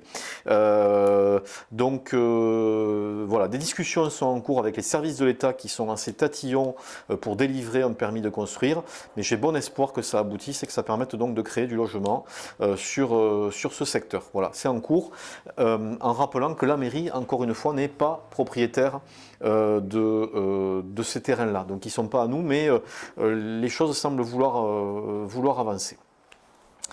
Cathy nous suggère de mettre des lignes jaunes au fond de la rue de la Finariée afin que les gens ne stationnent pas à l'intersection. Il y a des difficultés pour tourner, on n'y voit rien, c'est très dangereux car les voitures arrivent vite. Alors moi je veux bien qu'on le regarde Cathy, attention quand même parce que on a des soucis de stationnement rue de la Finariée, on manque de place. Donc si on doit supprimer des places existantes, vous avez des voisins Cathy qui vont peut-être pas être tout à fait contents. Donc on va le regarder, il n'y a pas de soucis, il n'y a pas de difficulté, mais je ne veux pas vous le promettre aujourd'hui parce qu'il faut qu'on voit si c'est vraiment indispensable et si ça n'enlève pas trop de difficultés de places de parking, ce qui créerait quand même des difficultés supplémentaires sur cette rue. Romain nous suggère d'investir dans un pump track pour les jeunes. Oui, c'est une bonne idée. Alors, on l'a en projet avec la réfection ou la reconstruction d'un nouveau skatepark. Donc, ça fait partie des choses qu'on a en tête. Elles ne se feront pas sur ce budget cette année 2025. Je ne peux pas vous le promettre. Ce serait pas honnête de ma part. Mais effectivement, voilà, il y a l'idée d'avoir un pump track et un nouveau skatepark. Ça fait partie des choses qui sont effectivement à l'étude sur la commune et que je souhaite qu'on puisse réaliser. Quentin nous demande de faire une isolation phonique de la halle pour éviter les nuisances sonores lors des festivités et d'équiper la police municipale de décibelmètres pour faire respecter les niveaux de décibels. Alors, sachez que le décibelmètre, il est commandé depuis hier, donc effectivement, on en sera équipé prochainement. Il y avait une question au début aussi que vous aviez posée, Quentin, donc je vais y revenir.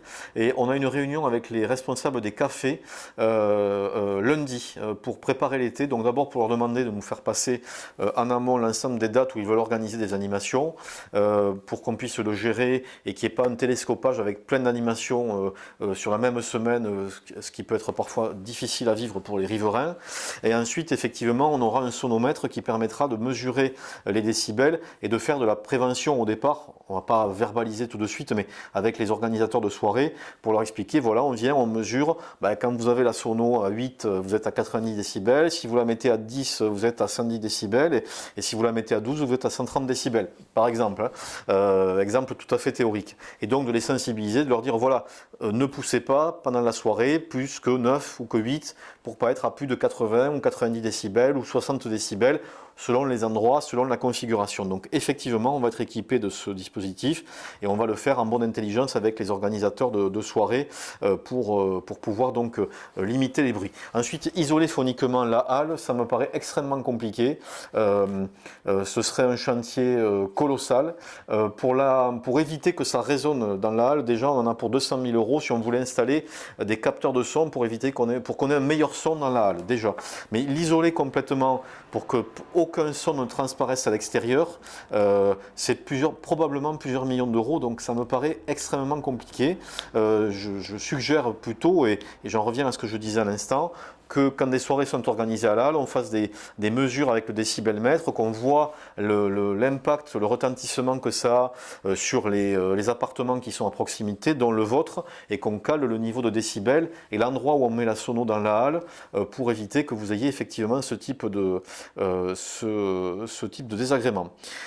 Stéphouille des logements au lieu d'EDF, encore des espaces verts en moins. Non, c'est une friche industrielle, Stéphouille, c'est entièrement bétonné, artificialisé. Il y a des vieux bâtiments, des dalles en béton. C'est pas du tout des espaces verts qu'on va démolir à l'ancienne EDF. Au contraire, c'est de la friche. C'est du logement. Parfois du logement social qu'on nous demande, en plus de ça, c'est de la densification en cœur de ville. Ça évite d'artificialiser justement des terres à l'extérieur de la ville. Donc c'est très écolo. Donc je ne vois pas la difficulté là sur la reconversion au niveau écologique de la friche EDF. Au contraire, on a dépollué cette friche, etc. Donc voilà. Louloute nous donne des suggestions pour ouvrir l'aéroport vers le Maghreb, l'Europe, comme Carcassonne qui l'a fait. Oui, ça nécessite des investissements sur la piste, mais ça fait partie justement, sans jeu de mots, des pistes d'optimisation de cet aéroport. Elodie, question sur la fête du cheval, aura-t-elle lieu cette année? Oui, elle aura lieu, mais au parc de Bonnecombe. Alors j'ai plus les dates en tête. C'est début juillet, je crois, premier week-end de juillet, hein, si je dis pas. 6 juillet pour la fête du cheval. Existe-t-il, Ludivine, des aides municipales pour l'aide d'une microstation chez un particulier dépourvu de tout l'égout? À voir avec le CIVAT. Selon certains secteurs, il me semble qu'il y a des primes, mais je ne peux pas vous le garantir, selon le secteur où vous habitez. Ludovic, pourquoi la cascade du jardin public ne marche plus? On va vérifier ça auprès de nos services. Je vais poser la question effectivement à mes services. Il se peut, alors vous savez qu'on a des dégradations régulières malheureusement sur ce jardin des promenades. Il se peut qu'on ait eu aussi à faire face à des dégradations et que c'est pour ça que ce fameux jet d'eau ne fonctionnerait plus à cet endroit-là. Monsieur le maire, Théo, des travaux sont-ils prévus place du Maréchal Leclerc? Oui, à terme effectivement. L'objectif, on l'avait évoqué, est de réaménager tout l'espace autour de l'Apollo, puisqu'on a des vieux bâtiments, l'ancien foyer du 3e âge, l'ancien foyer des pompiers, l'ancienne caserne des pompiers qui ne sont plus utilisés, qui ne seront plus utilisés. Et donc effectivement l'objectif c'est de les démolir pour ouvrir un peu l'espace autour de l'Apollo qui est un superbe bâtiment, créer du parking, 80 places de parking gratuites seraient créées et arborées donc pour avoir une sorte d'esplanade si vous voulez à cet endroit-là. Donc effectivement il y a l'idée d'aménager autour de l'Apollo, ça sera bénéfique aux habitants du quartier, ça sera bénéfique au commerce du bas de la Grand Rue puisque en se garant là et par le porche on pourra très, très facilement se retrouver dans les commerces du fond de la rue Édouard Barbet.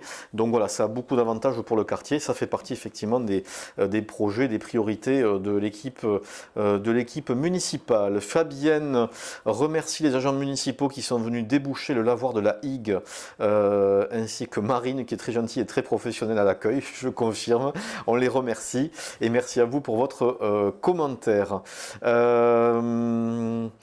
Alors ensuite, je vais changer de page pour rafraîchir, voir si j'ai des questions auxquelles on n'aurait pas répondu. Ça va très très vite, donc il y a énormément de lignes qui s'affichent sous mes yeux. Je vérifie. Le rond-point, on en a parlé. Les installations d'alarme, on en a parlé également. La friche EDF aussi. Les terrains de paddle, oui, je vous ai dit qu'il y avait des projets effectivement et qu'il y en aurait plus à l'avenir.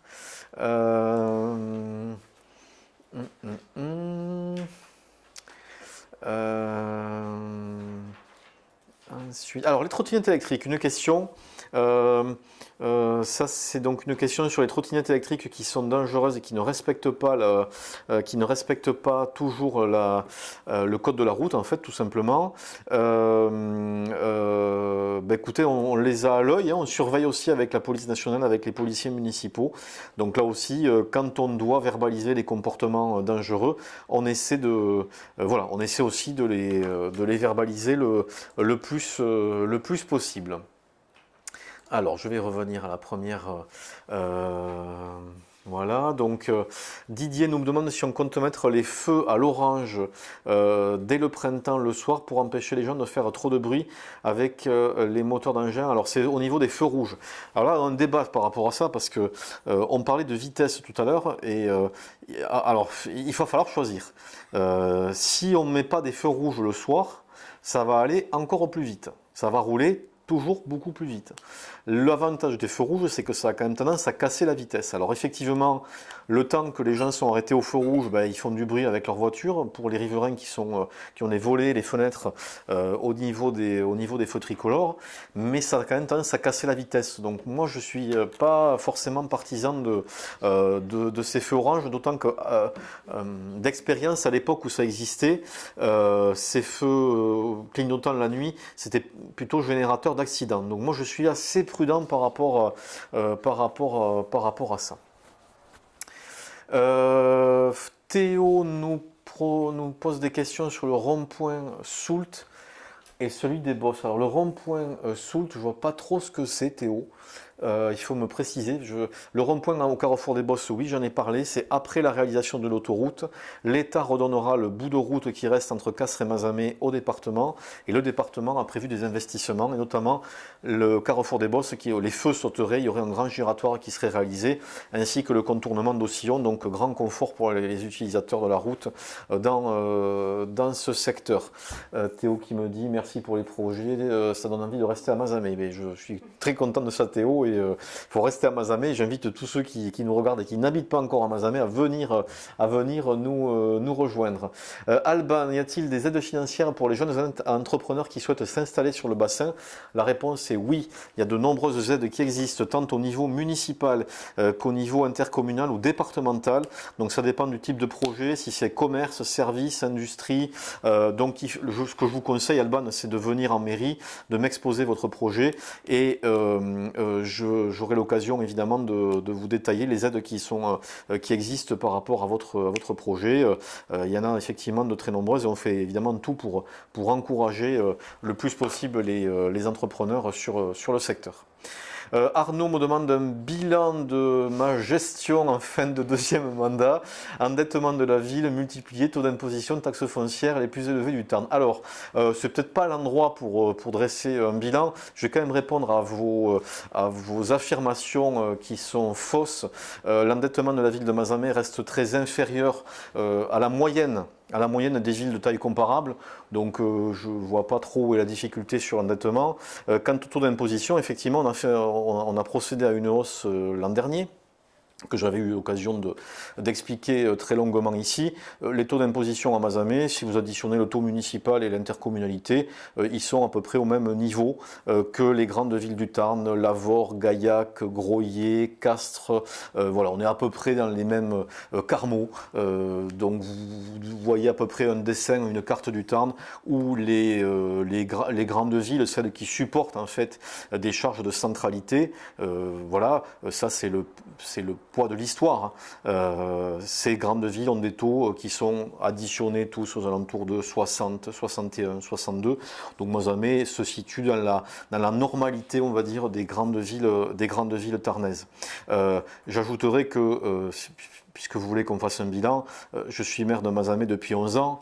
Donc en 11 ans, on a calculé les taux d'imposition municipaux ont augmenté de 0,67% par an. Voilà. L'augmentation, puisque vous voulez qu'on prenne le bilan, sur 11 ans, l'augmentation moyenne par an à Mazamet, c'est 0,67%. Voilà. C'est beaucoup moins que l'augmentation de l'inflation sur cette même période, vous en conviendrez avec moi, mon cher Arnaud. Pompon du Pont, des nouvelles pour la zone de la Trie, s'il vous plaît. Pas de nouvelles à ce jour. Des espaces toujours évidemment extrêmement intéressants. Vous savez que je vais redire ce que j'ai dit en début de live. Hein. Pour ceux qui osaient nous affirmer qu'on manquait pas de terrain à Mazamet, d'ailleurs je note que ceux qui voulaient pas qu'on fasse des trucs à la Trie, notamment Menguise, c'est les premiers à râler parce qu'on fait des trucs au parc de la Molière. Donc bon, tout ça démontre bien qu'effectivement nous manquons de terrain sur Mazamet. La ville a une réserve foncière de 40 hectares sur ce secteur. Elle n'a pas l'intention de toucher, comme ce que je peux lire parfois, aux exploitations agricoles qui se trouvent à proximité, qui sont absolument pas menacées. En revanche, sur les terrains dont la ville de Mazamet est propriétaire, effectivement, ces terrains pourraient un jour être mis à profit pour des projets économiques. Ils peuvent être industriels, ils peuvent être techniques, ils peuvent être technologiques, en tout cas des projets qui seraient porteurs d'emploi. Il n'y a pas de projet à ce jour, mais évidemment, ça reste une possibilité dont il ne faudra pas se priver. Je constate que le développement industriel intéresse énormément de monde. On a parlé de Menguise, alors pour le coup ça se fait de l'autre côté de la route, en face de l'usine existante, mais parce qu'on certains m'ont expliqué, enfin ceux qui ne voulaient pas qu'on fasse la Trie, mais qui ne veulent pas non plus qu'on fasse la Molière, enfin qui ne veulent pas qu'on fasse non plus, d'ailleurs qui ne veulent pas qu'on fasse grand chose, m'ont expliqué que c'était que l'industrie non, ça intéressait personne, que de toute façon les entreprises ne trouvaient pas des salariés, donc c'était inutile de créer des emplois, etc., etc. Bon, moi ce que je constate, c'est que depuis que Menguise a annoncé son extension, je reçois beaucoup de CV de gens qui veulent aller bosser chez Menguise, qui me disent ah mais ils vont embaucher du monde, monsieur le maire, est-ce que je peux vous faire passer un CV, est-ce que vous allez pouvoir le faire passer aux gens de chez Menguise? Ben, c'est ce que je fais, et d'ailleurs s'il y a des gens de chez Menguise qui me regardent ce soir, j'ai un nouveau paquet de CV à vous envoyer dans les jours qui viennent, parce que j'en ai encore reçu beaucoup ces jours-ci. Donc oui, ça intéresse les gens, les gens ont envie de bosser ou de retrouver un travail, ou de trouver un travail plus intéressant dans l'industrie. Donc si on a la possibilité un jour, effectivement, des opportunités d'avoir des porteurs de projets qui amènent beaucoup d'emplois, et pourquoi pas sur le secteur de la Trie, sur le terrain dont la municipalité est propriétaire, encore une fois terrain qui ne nuiront en rien aux activités agricoles qu'il y a autour, oui, il faudra le faire, mais parce que les gens le demandent, les gens l'attendent et qu'on a besoin de développement économique, évidemment. Et ça rejoint aussi ce que je disais sur l'autoroute. La décroissance, c'est l'appauvrissement de tout le monde. Les dogmes des écolos politiques qui nous disent plein de choses et qui sont surtout contre tout, c'est la décroissance. Et la décroissance, c'est l'appauvrissement. Voilà. C'est dans un pays qui perd son industrie, un pays qui perd ses emplois, un pays qui ne peut pas développer son économie, développer sa production, c'est pas un gros mot, développer ses exportations, créer des emplois, créer de l'embauche, installer des machines, développer, ben c'est un pays qui s'appauvrit et dont les habitants s'appauvrissent et dont le niveau de vie, dont la qualité de vie au quotidien s'appauvrit. Un pays qui sait développer son industrie, développer ses usines, c'est un pays qui a un niveau de vie élevé. Je vais te prendre un exemple, tiens, un petit pays, mais qui est une très grande puissance économique, c'est la Suisse. Voilà. Ben, en Suisse, vous avez des usines dans tous les villages, si vous promenez en Suisse. La Suisse est une grande puissance économique, une grande puissance industrielle. Pourquoi ? Parce qu'elle a justement des usines partout, y compris dans ces villages. Et ce qui a fait la richesse de Mazamet, et qui l'a fait encore aujourd'hui, mais qui l'a fait dans des proportions extraordinaires à une époque, c'est qu'on avait énormément d'usines. Personne ne pourra vous dire le contraire. Et ce qui fait que Mazamet et le bassin mazamétain, aujourd'hui le pays mazamétain, tiennent bon, c'est parce qu'on a encore beaucoup d'industries, que beaucoup d'anciens délaineurs, d'anciennes personnes de la laine se sont reconvertis, ont recréé des activités du business. Tiens, Menguise en est le meilleur exemple. On a besoin d'industrie, on a besoin d'usines, on a des terrains qui peuvent servir à ça. Comptez sur moi pour que ces terrains puissent être utilisés pour des projets créateurs d'emplois dont tout le monde a besoin et dont je sais que l'immense majorité de la population attend qu'on développe ces projets parce que je sais qu'il y en a beaucoup qui attendent de ces emplois.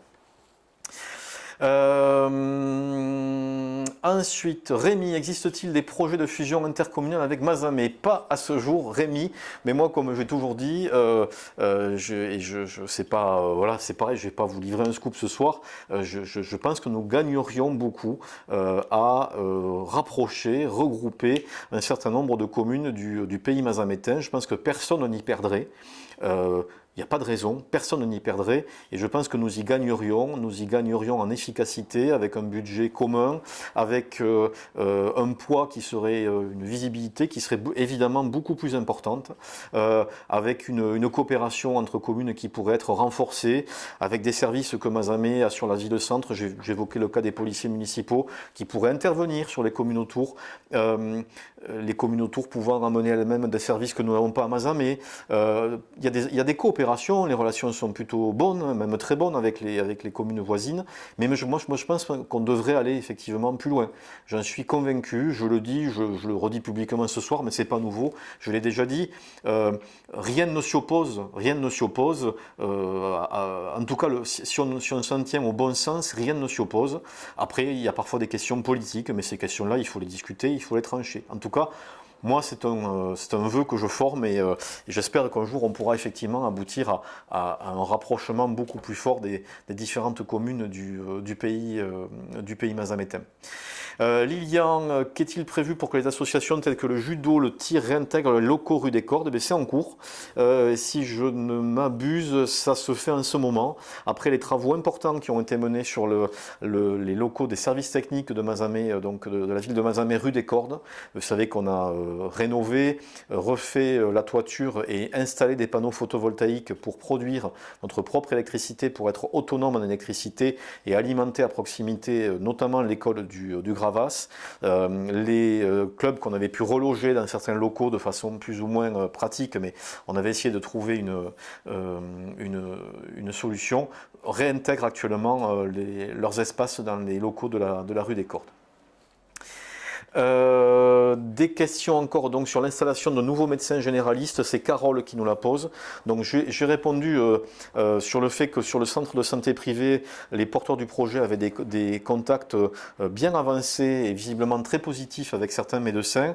Je rappelle que, je ne l'ai pas dit ce soir, mais Mazamet est un dispositif FRR qui permet donc pour les médecins et les professionnels de santé qui s'installent sur la ville d'obtenir une prime de 50 000 € à l'installation et d'obtenir une exonération d'impôt pendant 7 ans. Donc c'est quand même des dispositifs extrêmement intéressants et dans ce cadre-là, sur le centre de santé privé à la Molière, il y a des médecins d'autres zones de la région Occitanie qui seraient prêts à venir sur Mazamet d'après les infos qu'on peut avoir. Pour le reste, il y a aujourd'hui donc évidemment encore des cabinets privés en ville qui continuent à exercer.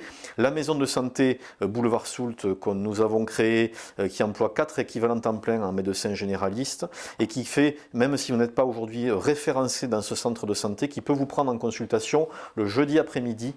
Donc n'hésitez pas à vous adresser au standard, à demander un rendez-vous. Il faut parfois insister. Ce centre de santé Boulevard Soult est pris d'assaut.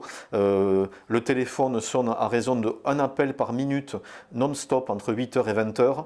Et parfois les gens n'appellent même pas et font 150 km pour venir casser le comptoir en deux pour demander un rendez-vous parce qu'ils n'ont pas de rendez-vous chez eux dans leur département.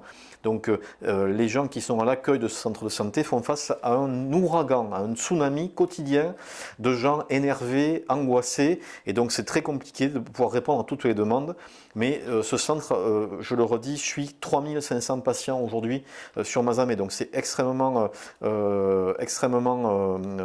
important.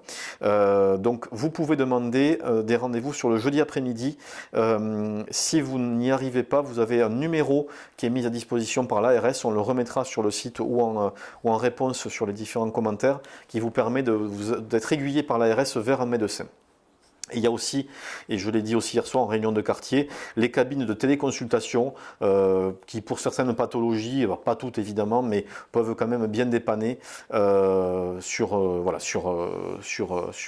pour pallier au plus urgent. Jacques me dit, ce ne sont pas les aides qui font venir les médecins. Non, je suis d'accord, hein, ce ne sont pas que les aides, mais quand s'il y a un contexte favorable avec un embryon de communauté médicale et avec une infrastructure attractive et qu'en plus on a les dispositifs d'aide, je pense qu'on se donne tous les atouts pour arriver évidemment à amener des médecins sur le secteur. J'ajoute aussi que le législateur est en train de voir si la loi va évoluer pour obliger les médecins alors peut-être pas s'installer là où ils ne veulent pas, mais au moins à aller faire des consultations dans les zones sous-dotées plusieurs jours par mois. Bon, en tout cas, voilà, il semblerait que la loi évolue prochainement en ce sens. Henri Bousquet me demande quel avancement pour la réglementation pour la pose de panneaux solaires près des sites classés. Nous reprenons, Henri, complètement le règlement autour des sites classés, effectivement, avec les différents partenaires, État, architectes des bâtiments de France, etc., etc. C'est un long processus. En France, rien n'est simple, donc il y en a au moins pour un an pour essayer de refaire un règlement, d'aboutir à un règlement qui nous satisferait, nous élus, par rapport à ce que nous souhaitons, c'est-à-dire vous faciliter l'implantation de ces panneaux photovoltaïques. J'espère que nous aboutirons, ça sera long, il y en a au moins encore pour un an, voire plus, et j'espère quand même que nous aboutirons. Si nous n'aboutissons pas, je pense que nous devrons à ce moment-là nous interroger sur un déclassement de l'ensemble des bâtiments qui sont classés aujourd'hui à Mazamet pour vous faciliter la tâche.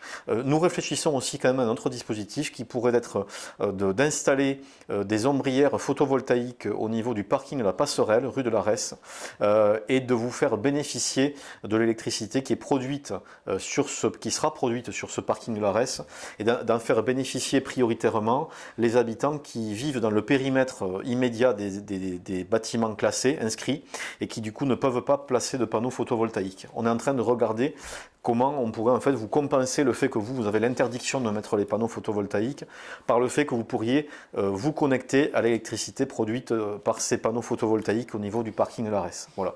Ça, c'est en cours, c'est à l'étude, c'est pas si simple à faire que ça, mais ça pourrait peut-être intervenir.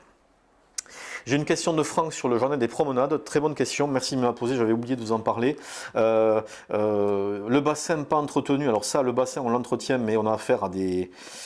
je ne vais pas donner le mot qui nous le dégueulasse, il n'y a pas d'autre mot au quotidien, donc c'est un combat pour le nettoyer régulièrement. Et ensuite on va rénover les jeux qui nous ont été là aussi dégradés, vous savez, puisque nous avons des génies qui n'ont rien trouvé de mieux que de brûler le revêtement, vous savez, souple qui est mis en place pour les enfants. Et donc on a quelques éléments, je pense que je vais vous les donner. On a découvert que les génies qui ont brûlé ces revêtements souples autour des jeux jardin des promenades, ce sont plutôt des enfants, plutôt en bas âge, et qui l'ont fait sous les yeux ébahis de leurs parents qui n'ont pas bougé. Voilà. La consternation qui m'anime quand j'apprends ce genre d'infos. Donc il y a des travaux qui vont être mis en place effectivement cette année sur le jardin des promenades, peut-être même avant l'été, pour commencer à rénover ce qui a été dégradé. Franchement, je le fais pas de gaieté de cœur parce que y en a marre de devoir payer, que les contribuables paient les dégradations de ceux qui passent leur temps à nous pourrir la vie, quoi. C'est quand même vraiment problématique, quoi. Voilà. Et c'est encore plus problématique quand c'est fait par des enfants sous les yeux de leurs parents et qui n'ont pas bronché, qui n'ont pas bougé, qui n'ont pas levé le doigt, alors qu'ils voyaient bien que leurs enfants étaient en train de saccager un jeu public. Voilà, c'est proprement scandaleux, mais nous réparerons, voilà, dans les jours et les semaines qui viennent. Futur hôtel, oui, ID9 bassin mazamétain, il sera situé à côté du centre médical au parc de la Molière, puisque le centre médical est aussi un fort point d'attraction pour créer un hôtel, et donc l'hôtel se fera finalement à côté du centre médical au niveau du parc de la Molière. Sandrine, comptez-vous agrandir le périmètre du permis de louer? La réponse est oui. Sachez que c'est désormais le maire qui distribue les amendes directement et pas la préfecture pour le permis de louer. Donc ça me donne des pouvoirs supplémentaires pour mettre la pression sur les loueurs de sommeil. On a déjà agrandi ce périmètre il y a l'an dernier. On est en train de réfléchir effectivement à voir si on peut encore l'agrandir à d'autres secteurs, d'autres quartiers. Ça fait partie des réflexions. Sandrine, il faut nous soumettre éventuellement l'idée que quel quartier vous semblerait concerné et pourquoi, nous donner peut-être quelques arguments pour qu'on puisse étudier effectivement la question de cette extension. Qu'est-il prévu pour la salle? C'est Stécia, l'ancienne école du pain. près de la crèche Jeanne Mazel, dédiée aux activités de la MJC, pas de chauffage et autres. Alors pas de travaux prévus pour l'instant. Reste à voir effectivement quels investissements pourraient être faits sur ce local. Mais Stécia, à ce jour, je n'ai pas de réponse concrète. En tout cas, il n'y a pas de budget, en tout cas au moins sur 2025, qui sera débloqué pour faire des travaux sur l'ancienne école de la rue du Pin. Merci à Béatrix pour son gentil message ce soir, ça fait toujours plaisir. Le kiosque du jardin public, pourquoi est-il fermé, Théo? Parce qu'il y a des travaux qui vont être faits pour le mettre en sécurité. Il y avait des soucis sur la toiture et donc c'est pour des raisons de sécurité qu'il est fermé au public. Mais là, les travaux devraient s'engager prochainement. En tout cas, ils devraient être faits sur cette année 2025. Les terrains de paddle idée neuve, ça a déjà été dit, hein, donc il y a des projets. Les plus imminents, c'est l'ouverture d'un centre sportif aux anciens abattoirs, rue de l'abattoir, avec terrain donc, de paddle et avec une salle de crossfit. Voilà. Et ça, normalement, c'est prévu avant l'été. L'ancien Centracor, ce sera quoi? Ça a été repris et je crois savoir qu'il y a plusieurs projets de commerce qui sont en cours et que les choses avancent bien. C'est un projet privé. Je laisserai donc les porteurs de projets dévoiler d'ici quelques temps les commerces qui vont s'implanter sur l'ancien Centracor, mais je crois qu'il y a de belles choses qui sont en préparation. Idée neuve, à quand un bowling? Alors là, pour l'instant, j'ai pas de date parce que j'ai pas à ma connaissance de projet de bowling sur le pays mazamétain. C'est vrai que ça serait une bonne chose. Donc, s'il y a des porteurs de projets qui nous écoutent ce soir, écoutez, ils sont les bienvenus et on sera ravis de les accueillir pour essayer de trouver un emplacement pour un bowling. C'est pour elle. Les caméras de la ville fonctionnent-elles? Oui, bien sûr, elles fonctionnent. Alors, il peut y avoir de temps en temps une caméra qui est en panne, comme tout matériel électronique qui reste en plus à l'air, à la pluie, à l'humidité, etc. Il peut y avoir des pannes, ça peut arriver, mais les caméras évidemment fonctionnent sur l'ensemble de la ville. Framboise nous parle pour le permis de louer de la rue de la Finarié pour éviter un regroupement de population. Alors j'imagine, Framboise, que vous faites référence à un immeuble où on a de gros soucis, de gros problèmes. Les choses sont surveillées, nous les tenons à l'œil, avec la police nationale, avec la police municipale, avec les services sociaux et les éléments que j'ai en ma possession me permettent de penser que les choses devraient s'améliorer sur ce bâtiment situé rue de la Finarié dans les semaines qui viennent. Voilà ce que je peux vous en dire. À quand le stade de la Chevalière? Lucien Mias, ça se prépare. On y travaille avec le Sporting, avec surtout l'amicale des anciennes du Sporting, dont je salue le président, Aimé Rivel. Et donc il y aura une journée qui sera dédiée à cette inauguration à l'automne. J'aurai l'occasion évidemment de vous redire tout ça. Fabien, est-il possible d'étudier la mise en place de lignes de bus entre Mazamet et Carcassonne? Alors ça serait plus du ressort ou du département ou de la région. Je veux bien les interroger effectivement par rapport à la possibilité donc de l'ouverture de cette ligne. Je vais noter l'idée et on en rédigera effectivement un courrier. Théo nous demande une rénovation du bitume du jardin des promenades pour une petite modernisation. Alors, on va d'abord refaire tout ce qui a été dégradé, notamment les jeux et les équipements publics, le mobilier public qui a été dégradé. Idée neuve nous dit qu'il faudrait créer une police anti-pollution. Les poubelles en centre-ville sont souvent des décharges sauvages. Alors là c'est pareil, on a une caméra qui se déplace et qu'on met pour pouvoir verbaliser et pour pouvoir dissuader de faire des dépôts sauvages. Et on verbalise aussi, on peut, et on a des agents assermentés qui analysent les sacs poubelles qu'on retrouve ou les déchets qu'on retrouve qui sont les dépôts sauvages. Avec ça on peut retrouver les propriétaires et on les verbalise. Donc on le fait. Mais je reconnais que c'est un combat et que c'est très très compliqué de faire respecter la propreté, malheureusement dans toutes les villes, et vous verrez que l'ensemble les maires se plaignent aujourd'hui du manque de civisme d'une partie de la population. Idéneuve me demande si c'était un fake, le restaurant suspendu. Oui, c'était un poisson d'avril du journal La Montagne Noire, mais c'était quand même une idée qui n'était pas idiote finalement. Et pourquoi pas, parfois les idées les plus folles peuvent devenir réalité. Regardez tout ce qu'on a entendu quand on a voulu à l'époque faire la passerelle. Et voilà, tout ce qu'on a pu entendre sur cette passerelle. Bon, aujourd'hui, je crois que tout le monde s'accorde à dire que c'est un grand succès. Je vous rappelle qu'on est le 3e site le plus visité du Tarn avec 120 000 visiteurs par an, que le succès ne se dément pas, que ça a généré beaucoup de retombées dans l'économie locale, beaucoup de création d'hébergements et que évidemment ça continue et que ça a aussi beaucoup contribué à changer positivement l'image de la ville de Mazamet, donc c'est évidemment extrêmement positif. Peut-être vous donner quelques points d'infos avant de clore, on va être bientôt à 2 heures de live, bon c'est bien, moi je suis content de voir que vous êtes nombreux, sur des travaux qui sont en cours.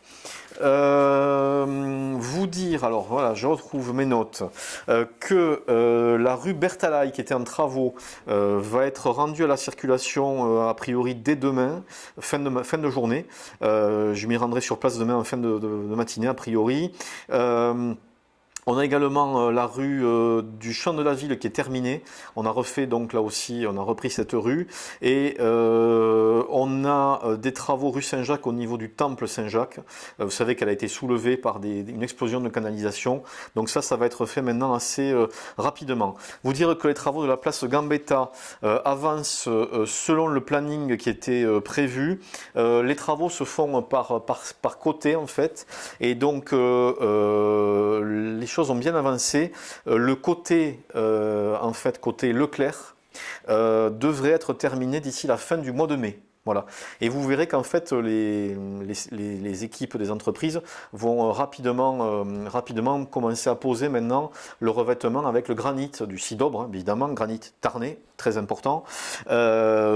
Assez rapidement. Donc vous allez voir cette place commencer à prendre forme. Le planning est respecté. Sachez quand même que c'est un gros chantier, un long chantier et qu'on on en a encore pour l'ensemble de la place et pour tout finaliser, les finitions, tout ça, les espaces verts, on en a jusqu'à la fin du mois d'octobre. Voilà. Et donc je préfère vous le dire. Mais je rappelle que les commerces sont ouverts, il faut aller les voir, il faut les soutenir, il faut aller consommer chez eux. Ils sont accessibles et vous pouvez vous garer. Il n'y avait pas beaucoup de place jusqu'à présent, place Gambetta, il y en aura plus quand on aura fini. Et donc vous pouvez continuer à vous garer comme vous le faisiez avant, dans la rue d'Or-Barbet, parking de la Joie, quai Charles Cazenave, dans tous les parkings autour. Donc il n'y a pas de difficulté. Et je le redis, soutenez ces commerces de la place Gambetta. Allez les voir, allez consommer, allez faire vos achats courants, vos achats alimentaires, allez faire des cadeaux. Il y a des commerces où vous pouvez trouver de beaux cadeaux. Il y a les fêtes des mères, des pères qui arrivent. Il y a tout un tas de choses qui s'y prêtent. Donc c'est le moment d'aller les soutenir. Ils en ont besoin et je compte sur vous. On aura mais ça on en reparlera avec l'association des commerçants, l'ACM, qui tient son assemblée générale prochainement. On fera aussi, je pense, avec eux une opération commerciale un peu d'envergure sur le commerce de centre-ville fin du printemps, début de l'été. J'ai des questions aussi sur les chantiers, les travaux. Donc les voiries, on en fait. Hein, je vous ai dit Bertalaï, je vous ai dit rue Saint-Jacques, rue du Champ de la Ville. On m'a posé des questions aussi sur la route des Iès.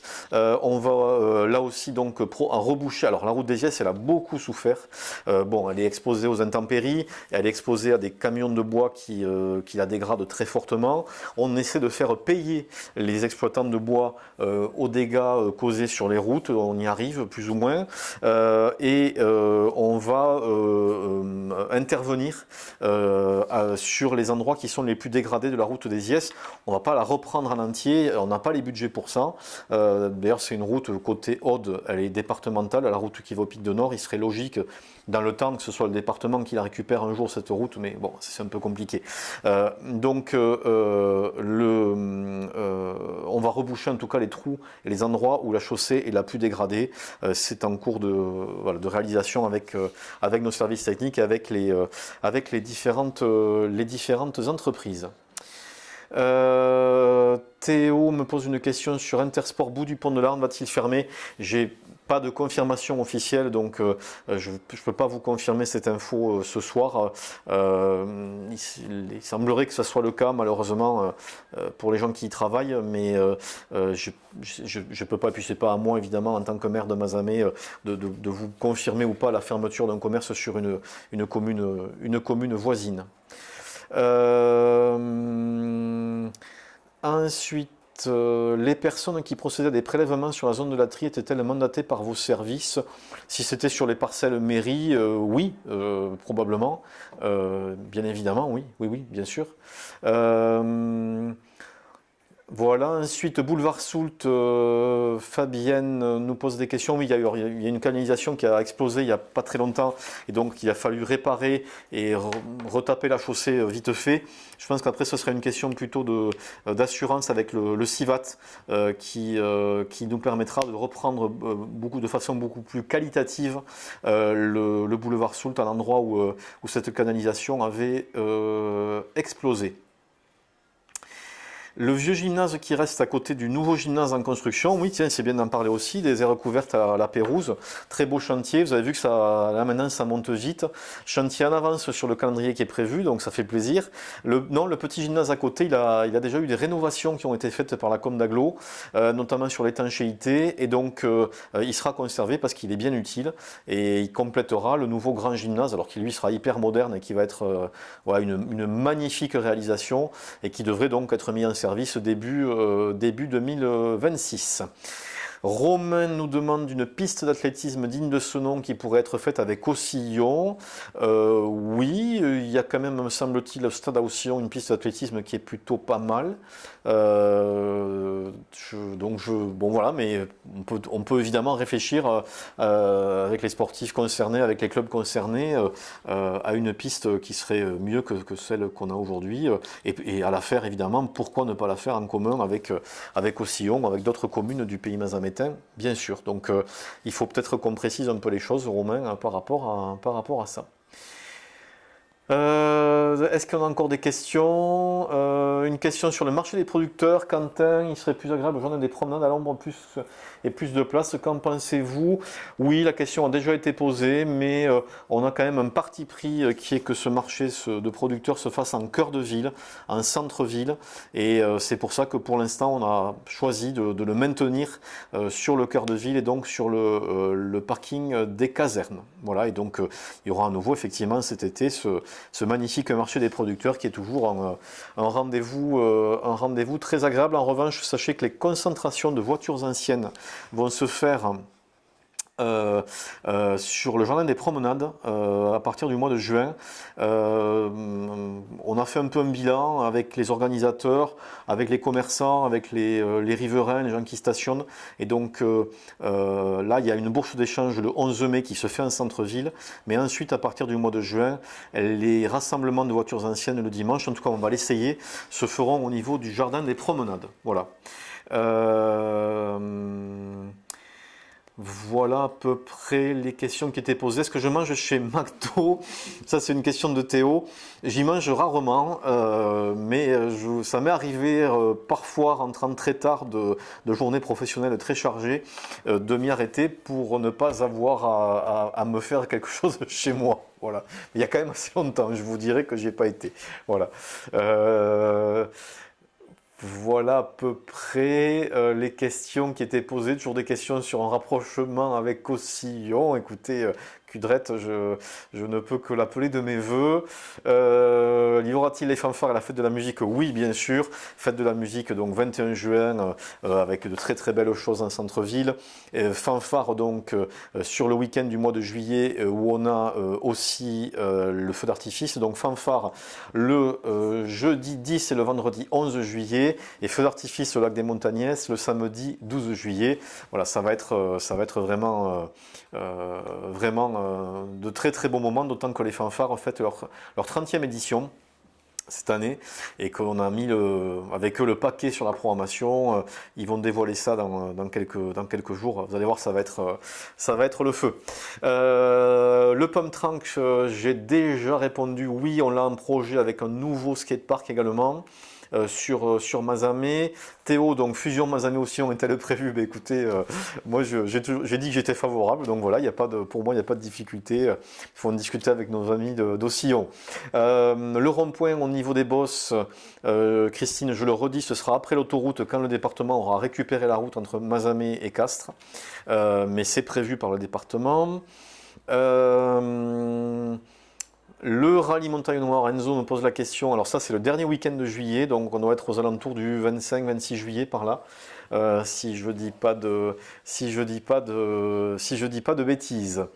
Voilà, je crois qu'on a à peu près fait le tour des questions qui nous étaient posées ce soir.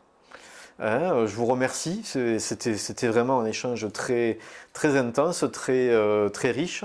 Je vous rappelle qu'à tout moment, s'il y a des choses à nous signaler, vous avez la rubrique contact sur le site de la ville où vous pouvez m'envoyer, vous le mettez à l'attention de monsieur le maire.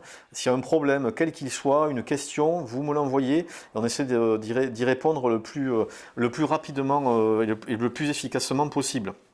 Si vous voulez un rendez-vous avec moi, dans mon bureau, ça se fait très facilement aussi. Vous appelez en mairie, vous dites pourquoi vous voulez me voir. On se voit dans les 3-4 jours qui suivent. C'est très facile d'obtenir un rendez-vous pour se retrouver. Et puis je vous rappelle aussi qu'on fait très régulièrement des réunions dans tous les quartiers. Donc il ne faut pas hésiter à venir aux réunions de quartier. Vous recevez systématiquement une invitation courrier dans votre boîte aux lettres quand votre quartier est concerné. Allez, 2 dernières questions. Stécia, qui elle me parle d'une fusion Aiguefond de Mazamet. Pourquoi pas? Écoutez, pourquoi pas? Il faut savoir que nous avons, on est évidemment limitrophe avec Ocillon, mais il faut savoir que Mazamet est aussi limitrophe avec Aiguefond, avec pas mal d'autres communes, Pont-de-Larn, Saint-Amand-Soult et des communes du département de l'Aude. Mais pourquoi pas? Moi j'ai toujours dit que j'étais pour l'union du pays mazamétain. Et Sylvie, sur le Café de la Paix, j'avais pas vu la question.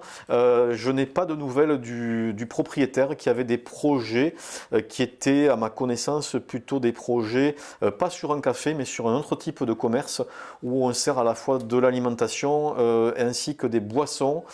Mais je n'ai pas de nouvelles sur l'avancement de ce projet aujourd'hui.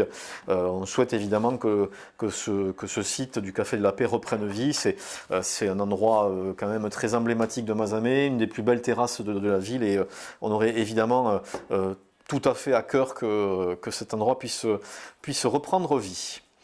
Allez, une dernière sur les déjections canines.